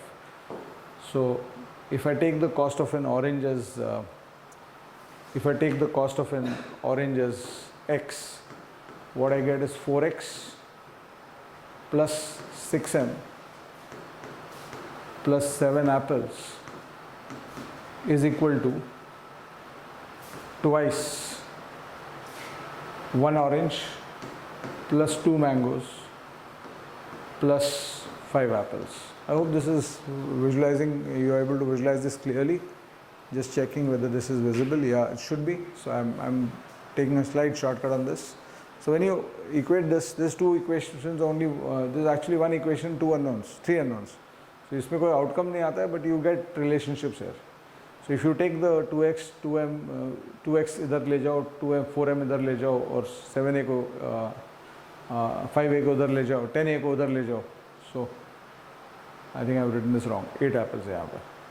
So what will happen is you get a net equation which says 2x plus 2m minus 2a is equal to 0, which basically means 2x plus 2m is equal to 2a, which means x plus m is equal to a. So the second condition, the total cost of 1 orange and 1 mango is equal to cost of 1 apple. This condition is definitely true. हम लोग को first test करना है. First क्या बोल रहा है? First is saying that the total cost of 3 oranges, 3x plus 5 mangoes plus 9 apples is equal to the total cost of 4 oranges, 6 mangoes and 8 apples. तो इसमें अगर एक apple कम कर दी, using this relationship, if I remove 1 apple, if I subtract an apple from here and do that by adding a orange and a mango here, I'll actually get 4x, 6m and 8a on this side also, which basically means that this statement is also correct in this question. So the correct answer is both 1 and 2. So both the statements are correct, right? 51, 52 skipped, 54 पे आते हैं अब. Next, sound देख लीजिए एक बार.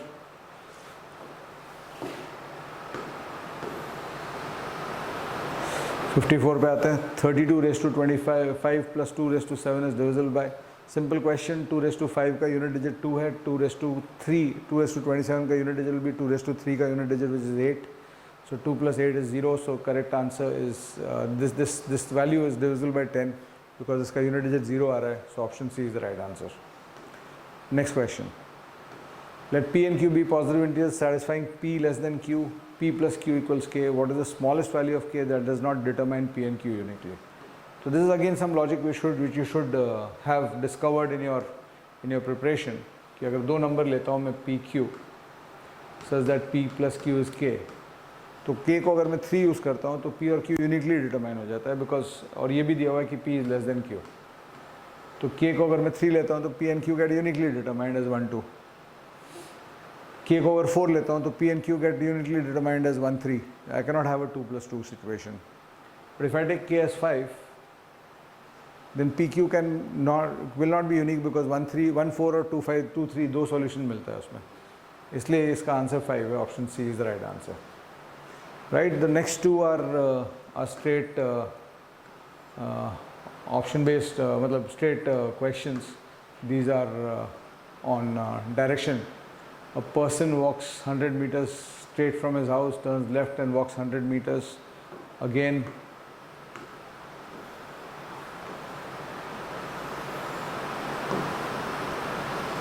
turns left and walks 300 meters, then turns right and walks 100 meters to reach his office. In which direction does he walk initially from his house if his office is exactly in the northeast direction? So you have to test this with the option. That's the best way to do it.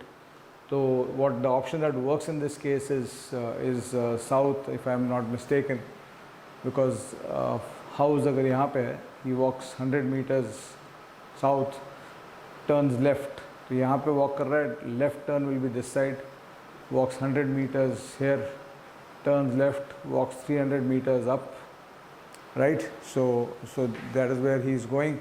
300 meters ऊपर चला गया और उसके बाद then turns right and walks 100 meters to reach his office. So this is his office. Office is northeast, right? So the south direction works in this case. अगर दूसरे option से check करोगे तो ये work नहीं करेगा. Office कहीं और आएगा, northeast पे नहीं आएगा. So that's how you do this question most efficiently. और because even if there are 4 options, तुमको एक option check करने में 5 से 10 सेकंड ही लगेंगे इसमें. तो ये 40 सेकंड से ज़्यादा है नहीं. 57th is also straight 40-50 second question. A person walks 100 meters westward. So, excuse me. He walks 100 meters westward. That's west. Excuse me. Then turns left and walks 100 meters. He then takes 225 degrees turn clockwise. So यहाँ पे अगर आप walk कर रहे हो और clockwise turn करते हो तो you will turn this way. और 180 degrees पे तुम उल्टा हो जाते हो. So 225 degrees पे will go this direction. So in which direction is he walking? Now he is walking north east. So option D is the right answer in this question. ठीक है? 58 is a logical question. You can just do this on a bit of logic. India is the world's largest producer of milk. India is the conclusion one. India is the world's largest exporter of milk. Not necessarily. It depends on how much consumption you have domestically to decide whether you are the largest exporter or not. And India does not import milk. वो भी not necessary because हो सकता है कि it might be importing some special kind of milk which is not produced in India, or there might be some months in which you need to import milk because your production is not this thing. So neither conclusion 1 or 2 follows in this case. So option D right answer है इसका. ठीक है? ये 89 पे कहाँ पहुँच गए हम लोग? 89 90 है, sorry 59 60 है. What are the values of MN? Now this was data sufficiency. काफ़ी questions थे data sufficiency पे. So let's get into discussion. This is a good part of the video because I'll explain to you how to do data sufficiency.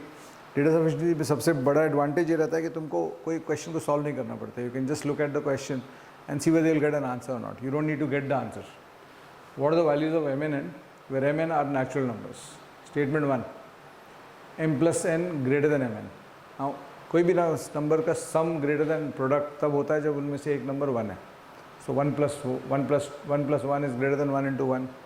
1 plus 2 is greater than 1 into 2, etc. And m is greater than n, so n को 1 लेना पड़ेगा. तो n को 1 ले लेंगे, m को 2 ले लेंगे, तो 2 plus 1 is greater than 2 into 1. 3 plus 1 is greater than 3 plus 1. So only 1 does not give me the answer. And product of mn is 24. अगर ये इन्फॉर्मेशन नहीं है मेरे पास तो इस इन्फॉर्मेशन को चेक करेंगे. Product of mn is 24. बहुत सारे वैल्यूज हो सकते हैं mn के लिए. 3883, 12, 64, 46, बहुत सारे 124. But if I combine both, from here I know that one of these numbers is 1 because of this condition. So if I combine both, and then I combine that product of m and n is 24, तो n को necessarily 1 होना पड़ेगा because n is a smaller number, और m को necessarily 24 होना पड़ेगा. So statement, दोनों statement use करके इसका आंसर आ जा रहा है. That's 59. 60. What is the time required to download the software?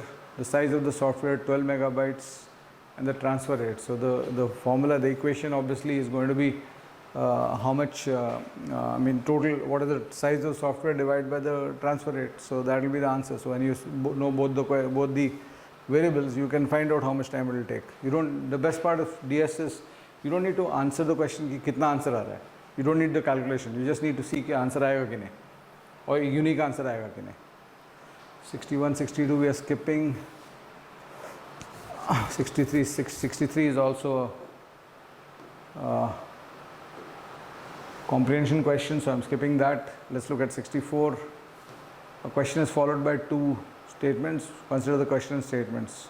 Again, the options were same for every question here. Question can be answered by using one of the statements alone, but cannot be answered by using the other statement. So this has to be tested in 2 ways. Only one statement, first statement से हो रहा है कि नहीं, only second statement से हो रहा है कि नहीं, 2 वे में टेस्ट करना पड़ेगा. फिर ऑप्शन बी जो रहता है ये तब होगा जब 1 भी अकेले सॉल्व कर रहा है क्वेश्चन को और 2 भी अकेले क्वेश्चन का आंसर देता है. सी जो होता है वो उसमें तुमको दोनों चेक करना पड़ेगा कि दोनों मिल के आंसर आ रहा है कि नहीं, जैसे हम लोग ने अभी पिछले क्वेश्चन में किया. और डी है कि दोनों मिलाने के बाद भी तुमको आंसर नहीं मिल रहा है. एंड आंसर नहीं मिल रहा means unique answer of the question. तो अगर सपोज एक क्वेश्चन में बोलता हूँ एक्स स्क्वायर इज 25, एक्स का वैल्यू कितना है, you don't have a unique answer. X can be 5 or plus 5, 2 answers है उसमें, so you can't answer the question, right? So coming back, what is this question? Question 64 क्या बोल रहा है? Options तो same रहेंगे. What are the unique values of x and y where x and y are distinct natural numbers? So सबसे पहले information, जो basic information दिया हुआ है कि x y distinct natural numbers है. So x by y is odd and x y is 12. x by y is odd बहुत सारी चीज़ हो सकता है. x और y के बहुत वैल्यूज आ सकते हैं. 6 by 2 भी आ सकता है, 24 by 8 भी आ सकता है. x by y ऑड होने के लिए तो बहुत सारे वैल्यूज आते हैं. सो x y यूनिक नहीं निकलने वाला स्टेटमेंट 1 से, और स्टेटमेंट 2 अलोन से भी नहीं. ये एक चीज़ करना पड़ता है. एक गलती लोग करते हैं कि स्टेटमेंट 1 चेक कर लिए, स्टेटमेंट 2 को अकेले चेक नहीं किए. So check statement 2 by itself, forget this first, and check statement 2 by itself. So statement 2 by itself check करोगे तो 1, 12, 2, 6 मल्टीपल आंसर्स आ रहे हैं. Unique values of x and y you can't get it. But when you use both of them, so from 2 you get, from statement 2 you have a list of values for x, y. 1, 12, because x, y is 12, 2, 6, 3, 4. Between x, y these two numbers will be shared. And when you further add statement 1 कि x by y is odd, this can only happen if I take x as 2 and y as x as 6 and y as 2, because other cases में ये नहीं हो रहा है. x can't be the smaller number because x by y अगर odd है तो x larger number होगा, या worst case equal होगा. और 12, 1 या 4, 3 में तो इंटीजर ही नहीं है. 12, 1 में इवन नंबर है x by y. So unique value आपको मिल रहा है 6 and 2. Hence the correct answer is option C. Using both you are getting the answer. Let's look at 65 now. 65 में क्या बोल रहा है? What is the condition? What is the condition of 65? A certain amount was distributed amongst x, y, z. Who received the least amount? Question is who received the least amount. So if I use statement 1, x received 4 by 5 of what y and z received. So when I use statement 1, I can think like this कि मेरे पास x, y, z 3 लोग हैं. x received 4/5 और y what y and z receive. तो y and z को अगर मैं 5 दे रहा हूँ तो x को 4 मिलेगा, right. Now it could be that y is 1, z is 4, z is 1, y is 4, z is 2, y is 3, y is 2, z is 3. So only by this I am not getting who's getting the minimum value. When you use the second one, y received 2/7 of what x and z received. Y received 2/7 of what x and z received. So I can see a very simple structure कि ये 3 होगा because इसका 2/7 चाहिए हमारे को, ये 2 होगा, तभी ये 5 डिस्ट्रीब्यूट होगा। तो this the only way to have both the condition satisfied, कि इन दोनों का सम 5 है तो इसका 4 है, और इन दोनों का सम 7 है तो इसका 2 है। So that's the condition when you apply both of them. Obviously only 2 does not solve it for me. So when I use both the two, I can see both the statements, I see that y will be the lowest. और ये necessarily 4 2 3 सिर्फ नहीं हो सकता, अगर तुम y z को 100 लेते तो x 80 हो जाता, और फिर यहाँ पे 60 और 40 split करते तो this value is 2/7 of that value. So it will work with multiple number sets. Only thing is यहाँ पे y का वैल्यू कितना नहीं निकल रहा, लेकिन y is the least, who received the least amount, वो तो यहाँ पे निकल जा रहा है, right? Like next question, average marks in a class is 60. The average marks of a class is 60. What is the number of students in the class? Highest marks in the class is 70, lowest is 50. Does not tell me how many students there are. Exclusion of highest and lowest marks from the class does not change the average. This also does not tell me how many students there are. No solving required in this. इसका answer D होगा question 66 का। 67 देख लेते हैं। What are those three? There are 3 distinct prime numbers whose sum is a prime number. What are those 3 numbers? So condition यहाँ पे जो दिया हुआ है कि 3 distinct prime number हैं जिनका sum भी prime number है, और फर्स्ट स्टेटमेंट बोलता है तो 3 डिस्टिंक्ट प्राइम नंबर जिनका सम भी प्राइम नंबर है, कहीं भी हो सकता है, कुछ भी हो सकता है। फर्स्ट स्टेटमेंट बोल रहा है कि उनका सम लेस देन 23 है। तो अगर इसके बेसिस पे I let's open the white board, 3 distinct prime number है जिनका सम लेस देन 23 है और सम प्राइम भी है, ये तो बेसिक इन्फॉर्मेशन में दिया हुआ है। तो स्टेटमेंट 1 मेरे को एक एडिशनल इन्फॉर्मेशन दे रहा है कि सम प्राइम तो था ही, सम लेस देन 23 है, तो that means obviously all the numbers are below 23। तो अगर मैं 23 के नीचे के प्राइम नंबर्स देखूँ 2 3 5 7, आई स्टार्ट स्कैनिंग दिस 2 3 5 7 11 13, तो 3 नंबर का सम एज अ प्राइम मेरे को अगर मैं स्कैन करूँ 2 3 5 पे नहीं मिलेगा। आई मीन ऑब्वियसली 2 को यूज़ नहीं कर सकता हूँ मैं, बस 2 को यूज़ करूँ अगर बाकी 2 प्राइम के साथ, तो वो इवन नंबर सम आएगा जो कि प्राइम नहीं होगा। 2 इज़ एन इवन नंबर, और 2 ऑड नंबर ऐड करूँगा तो आउटकम इवन आएगा, which can't be this thing. So 2 I can not use, right. सो 3 5 7 में मेरा 15 टोटल आ रहा है which is not prime. 3 5 11 gives me 21 which is also not prime, right. Sorry, 3 5 11 gives me 19 which is a prime number. So 3 5 11 gives me 19 which is a prime number. 3 5 13 gives me 21 which is not prime. Then 3 7 11 gives me 21. 3 7 13 crosses 23. तो मेरे पास ये condition जब मिल जाता है कि 23 से नीचे इनका सम है, तो I am able to identify 3 unique prime numbers whose sum is a prime number, and hence I have got the answer. So option 1 statement 1 से alone आ जाता है।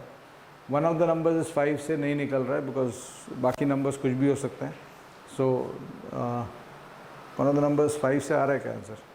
अगर मैं तुमको ये बता दूं कि one of the numbers is 5, and this is one thing which you have to understand, you have to test the other statement because there is a option which says it can be solve individually by any of the 2 options.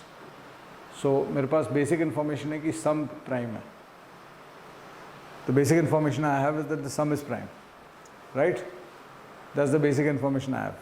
और अगर ये मेरे को information मिलता है कि one of the numbers is 5, मेरे को ये इन्फॉर्मेशन नहीं है सेकंड स्टेटमेंट को जब मैं टेस्ट कर रहा हूँ, तो I don't have the information कि इनका सम लेस देन 23 है। So I can have many cases 31 5 17, एक केस तो मिल ही गया मेरे को extra apart from 3 5 11। 31 36 53 prime number होता है। तो I can have many cases. Just because one of the numbers is 5 does not mean that I have information about all the 3 numbers, and hence 2 alone can't solve it, and hence the correct answer to this question is statement 1 alone. So it can be answered by using one of the statements alone, but cannot be answered by using the other statement. Option A is the right answer to this. And 68, x plus y is an integer. Is x plus y an integer? Is x plus y integer? Statement 1 says 2x plus y is an integer. So in this scenario, 2x plus y is an integer. दो case में हो सकता है, 2x integer है, y भी integer है. तो 2x integer तब होगा जब x और y दोनों इंटीजर होंगे. It can B xy integer, या फिर x में 0.5 कंपोनेंट है और y में इंटीजर कंपोनेंट है. एक ये केस हो गया. और दूसरा केस हो गया कि x और y दोनों डेसिमल में अगर हैं तो 2x, सपोज x का डेसिमल 0.6 है तो 2x 1.2 हो जाएगा, 0.2 हो जाएगा इसमें. तो y में स्पेसिफिकली 0.8 डेसिमल होना चाहिए. तो डेसिमल प्लस डेसिमल केस में भी बन सकता है. तो by itself I cannot say, just by knowing this information I cannot say whether x plus y is an integer, because इस केस में इंटीजर आएगा, इस केस में इंटीजर, इस केस में भी इंटीजर आएगा, लेकिन इस केस में x plus y इंटीजर नहीं आएगा. अगर x is a 0.5 decimal and y is an integer तो ये इंटीजर नहीं आएगा. So only by statement 1 I can't answer this.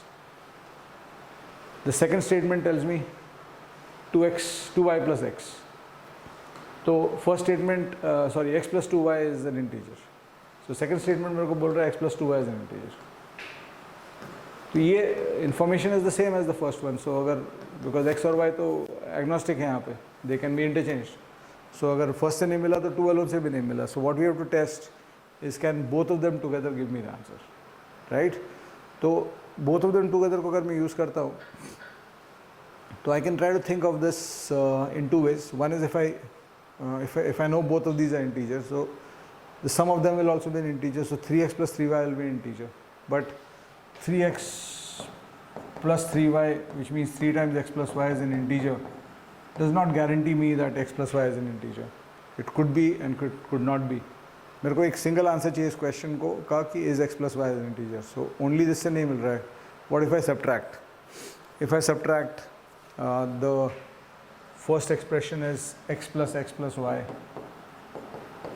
The second expression is x plus y plus y. तो if I subtract ये cancel हो जाएगा. So x minus y is an integer. ये मिल रहा है मेरे को.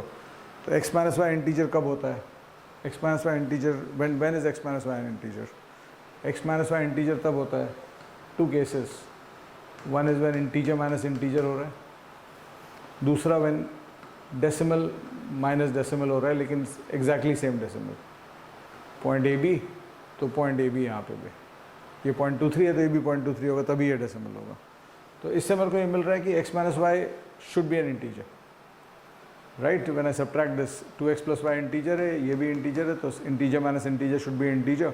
When I subtract this minus this, I get x minus y as an integer. So 2 cases, both are integers or both are the exactly same decimal. Right? Now if I apply, with this information, if I apply my logic back to this thing, कि if both are the same decimal, is it possible for 2x plus y to be an integer? तो same decimal अगर है तो अगर इसमें 0.5 use कर रहा हूँ तो इसमें 0.5 यूज़ करना पड़ेगा मुझे. तो 2x अगर x में 0.5 डेसिमल है तो 2x will become an integer, y will also 0.5 तो ये integer नहीं आएगा, which means that ये case possible नहीं है. An integer minus integer solution is, decimal minus decimal solution is not the case here. So x minus y is integer minus integer, which is why x plus y will be an integer, and hence the correct answer is, the question can be answered using both the statements but cannot be answered by using either statements. दोनों से मेरे को answer मिल रहा है यहाँ पे. This question, question 69, this is an easy one comparatively. ये क्या बोल रहा है? Person buys 3 articles PQR, price of Q which is the least is 16, so P और R में 34 distribute करना है तुमको. What is the price of article P? Right? The cost of P is not more than cost of R. तो बहुत सारी चीज़ हो सकता है. I mean, only by statement 1 you can't answer because it can be P is not more than R. तो P का value 16.1 हो सकता है, R का I mean तुमको 34 P और R में डिस्ट्रीब्यूट करना है. So P plus R is 34 and P is not more than R. So 16.1 P and 17.9 R. कोई decimal कोई integers का बात किया नहीं है यहाँ पे. It can be 17 also. So there are many solutions only with one, and only with statement 2 also there are many solutions. But when you use both together, P is not more than R and R is not more than P, then only one solution exists, which is 17 for the 34 ka distribution. And hence the correct answer to this question has to be question. The correct answer to this question has to be can be answered by using both statements together. The next question, the question is given again same thing. Has PQRS appeared in a test? Has P scored more marks than Q? So the sum of marks scored by P and Q is equal to sum of marks scored by R and S. एक information ये दे रहा है आपको, P plus Q का marks is equal to R plus S का marks, and sum of marks scored by P and S is more than sum of marks scored by Q and R. So P plus S is more than Q plus R. Has P scored more marks than Q? So scenarios, just don't think too much, take values. First let's take a situation where let's say if I take P as 1 and Q as 8 and इसमें नहीं work करेगा, and let's say 6 3. So P plus S is 9 and Q plus R is 14, but I want P plus S to be greater than Q plus R, right? So if I take let's say 2 and 7 and or 3 and 6 and 4 and 5 and 3 and 6. So P plus S is 9 and Q plus R is 8. So P plus S is greater than Q plus R is true. In this case, has P scored more marks than Q? No. In this case, it's not coming. Right? Now, can we have a scenario where we change this answer to yes, has P scored more marks than Q? Yes. Yet keep P plus S greater than Q plus R. So on the same numbers, I'm trying to disprove that I'm getting an answer. On the same numbers, if I take 5 and 4 and I take let's say 2 and 7, P plus Q is R plus S, P plus S is 12, R plus Q is 6, so P plus S is more than Q plus R. दोनों conditions satisfy हो गए. Has P scored more marks than Q? The answer is yes. यहाँ पे yes आ रहा है, इन numbers में no आ रहा है, which means that I can't answer this uniquely. I don't have a unique answer to this question, and hence the correct answer in this case is that even if I use both the statements, I am not getting an answer. So इसका option D है answer. Okay, next questions.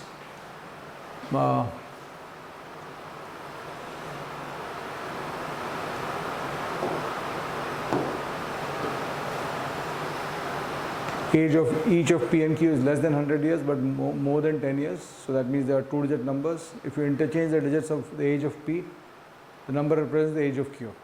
So 23, 32, 31, 13, these are the numbers. So what is the difference of their ages?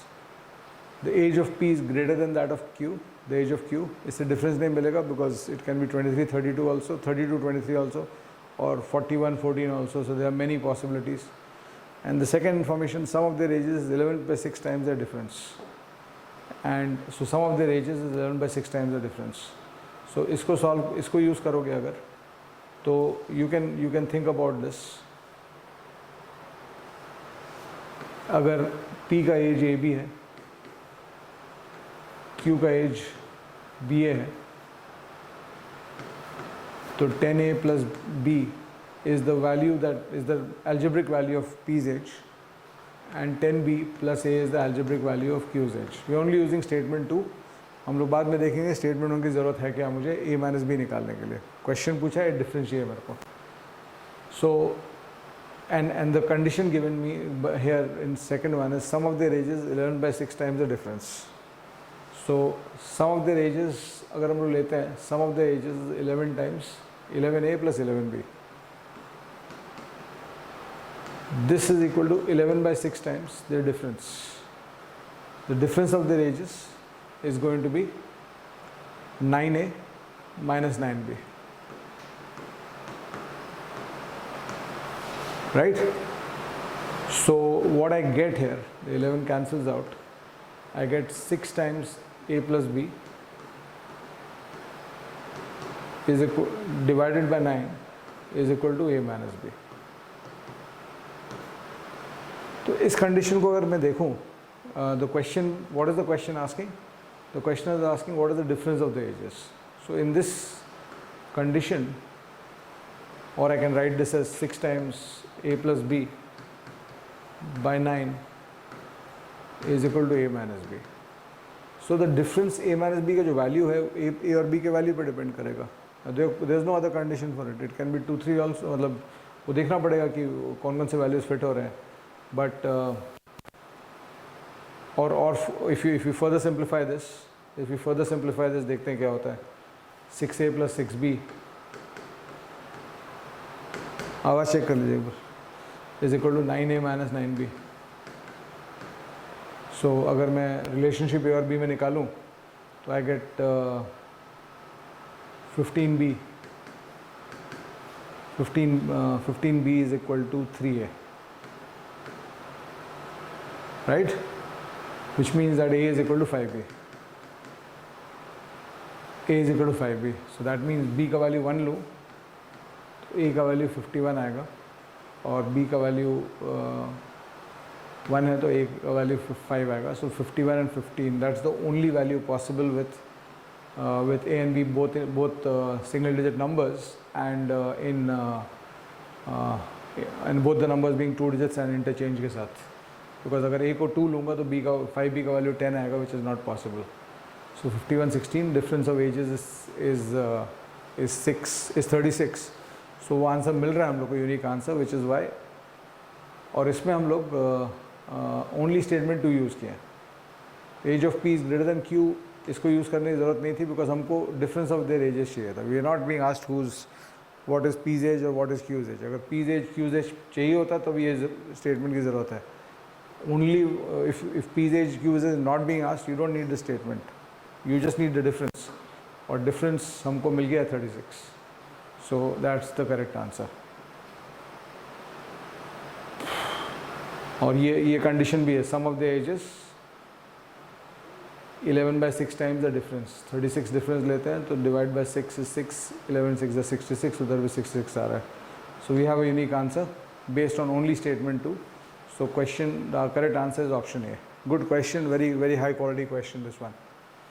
Okay, next question is much simpler. It's a straight reaction, no writing required here. Question 74.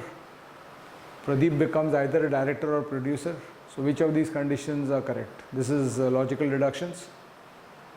If you look at SP, Pradeep is not a producer. If he's becoming either a director or a producer, so he has to become one of the two. So if he's not a producer, he is a director. This is true. SP is true. And RQ check करोगे तो he is not a director, he is a producer. So SP and RQ both are true. So option C is the right answer for this question. No ambiguity inside this, absolutely clear. And this is one feature of all good quality exams, कि you'll have one single answer to the questions.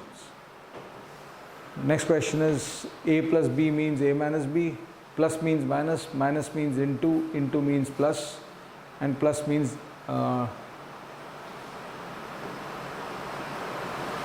should this be divided? Then what is the value of 10 plus 30 minus, yeah, I think this should be A plus B means A minus B, A minus B means A into B, A into B means A plus B, and A divided by B means A plus B. So the conditions given here are plus mutates to a minus, minus mutates to an into mutates to a plus, and division mutates to a division. I think there's some visual error in this. So इसको देखते हैं. 10 plus 30 minus 100 into 50 divided by 25. ये बहुत clearly दिख नहीं रहा है इसमें.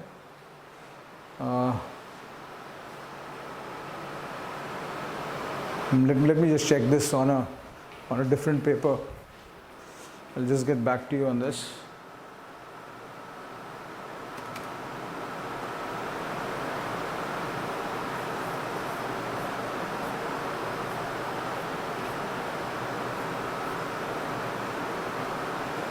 Yeah, plus means minus, minus means into means divided, and divide means plus. Plus means minus, minus means into means divided, and divided means plus. Okay, so these are the 4 conditions.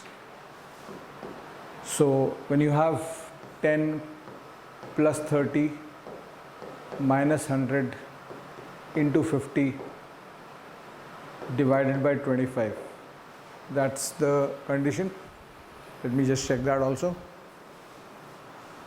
Yeah, 10 plus 30 minus 100 into 50 divided by 25. So when we look at this, we just have to replace the signs. This will become a minus will become an into will become a division, and a division will become a plus. So you first do the BODMAS rule, so you multiply and divide first. So this is 3000 divided by 50. So this becomes 10 minus 60 plus 25, which is a net outcome of minus 25. So option D is the right answer. That's 75, and the last few questions. 77 is an easy one. A, B, C, D is 24. E, F, G, H 1680. This only happens if I use 1, 2, 3, 4 here and 5, 6, 7, 8 here. And this basically is the multiplication of all this. So when I want the value of IJKL, it's just the multiplication of 9 into 10 into 11 into 12. So 90 into 11, 990 into 12, which is 120 short of 12,000. So 11,880 is the answer to this. 77th. 78th देख लेते हैं. I'll come back to 76 last में. 78th is also pretty easy question. It's a very easy spot. So if you look at the question 78, certain code, pot is written as a top, trap is written as a part. So what is happening is A is the first letter that comes in front, irrespective of whether it's there in the set of alphabets or not. And then the alphabets of the original word are inverted. So pot ka TOP ho gaya, trap ka PART ho gaya. So how is arena written? So there will be an A to start with. All the options have an A to start with, and then ANERA. So ANERA, option D is the right answer. Right? And then the question 79. 79 again you have to be able to see the series. The series given to us is 3, 14, 39. Let me go to the whiteboard. 3, 14, 39, 84, unknown, and last is 258.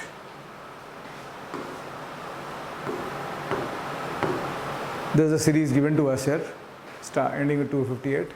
So we see a plus 11 here. We see a plus 25 here.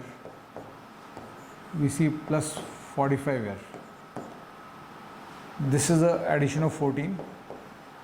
This is the addition of 20. As a first reaction, if I test an addition of 26 here, I get a plus 71 here, which gives me the middle value as 155. And I just need to check whether it continues on to 258 if I continue this series of additions. So next will be a plus 32 on 71, so I have to get a plus 103 on the original series, and 155 does become 258, और इसलिए ये correct answer यहाँ पे 155 है इस question का.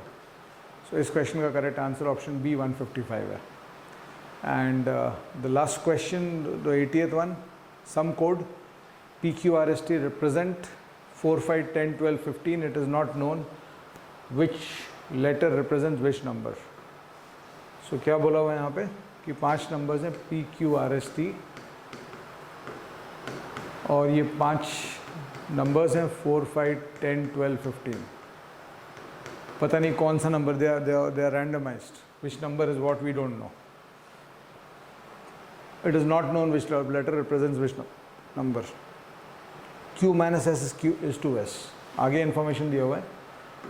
Q minus S is equal to 2S and the other information is T is equal to R plus S plus 3.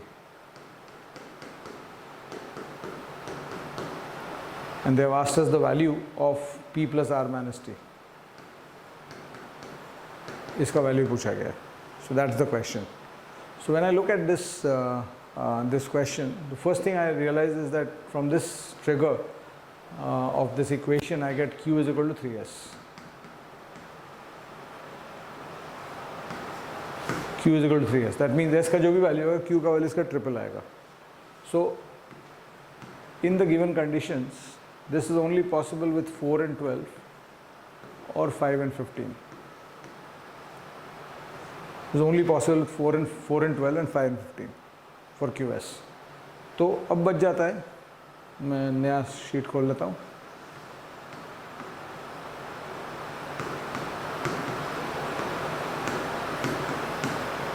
अब बच जाता है कि QS का 412 या 515 आ गया. तो in both the cases PRT के डिफरेंट वैल्यूज आ रहे हैं. In this case, PRT have to be selected. Excuse me. In this case, PRT has to be selected out of 5, 15 and 12.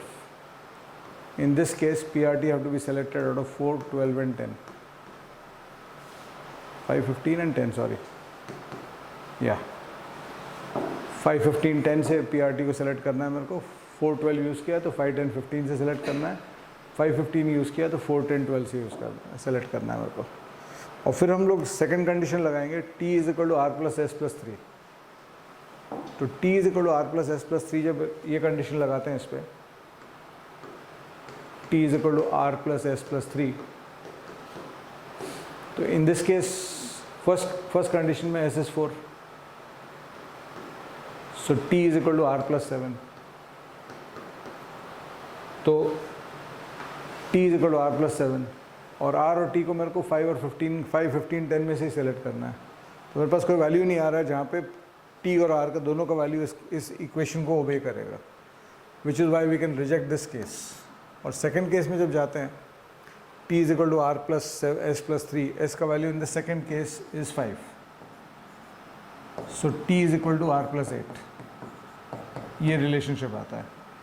And T and R का 8 का difference इस numbers में आता है. So that means R is 4 and T is 12. T is equal to R plus 8, sorry, T is 12 and P will be 10 in this case. So the question is asking us the value of P plus R minus T. 10, 14 minus 12, 2 should be the right answer. Option B is the right answer to this question. And just let's solve the last question so that this is the complete solution of everything on this paper. All logic and quants questions are completely solved. So let's look at this. P means greater than. इसके लिए भी let me open a sheet for you. P means greater than. Q means less than.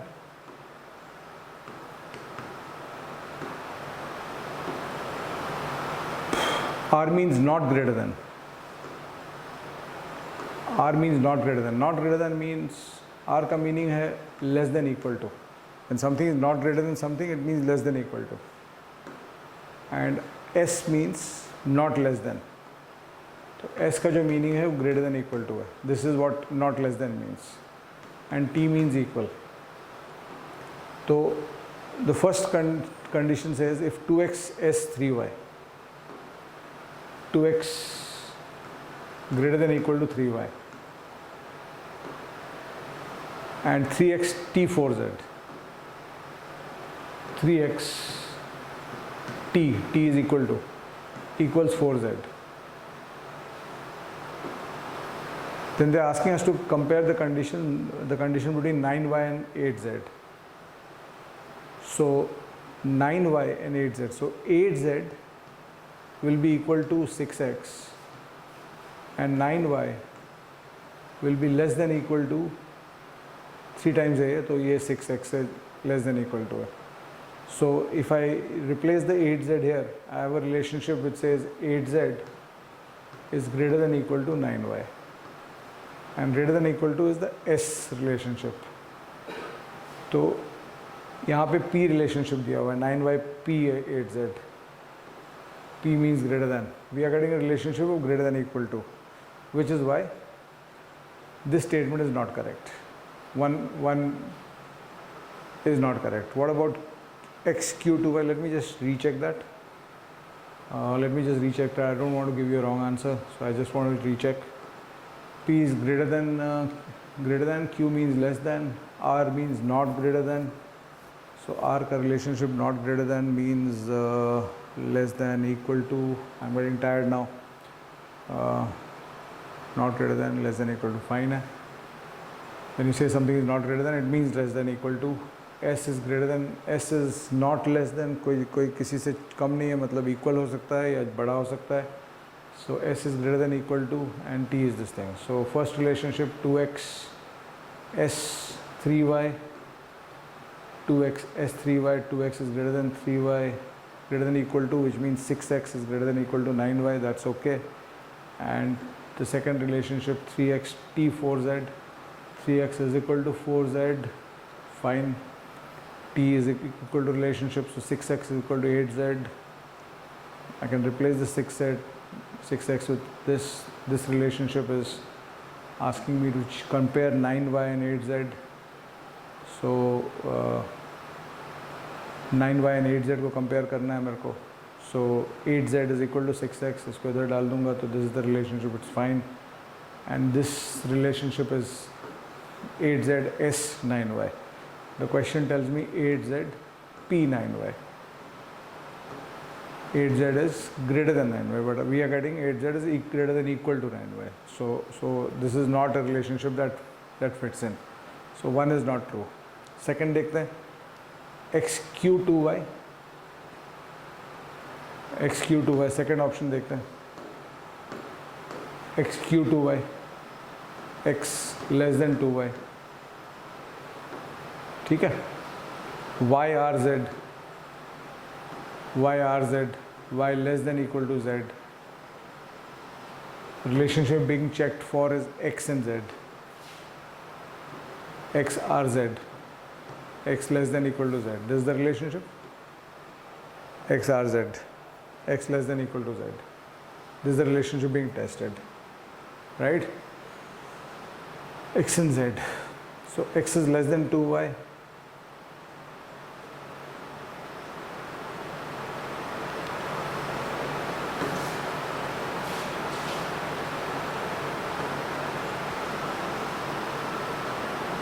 And y is less than equal to z.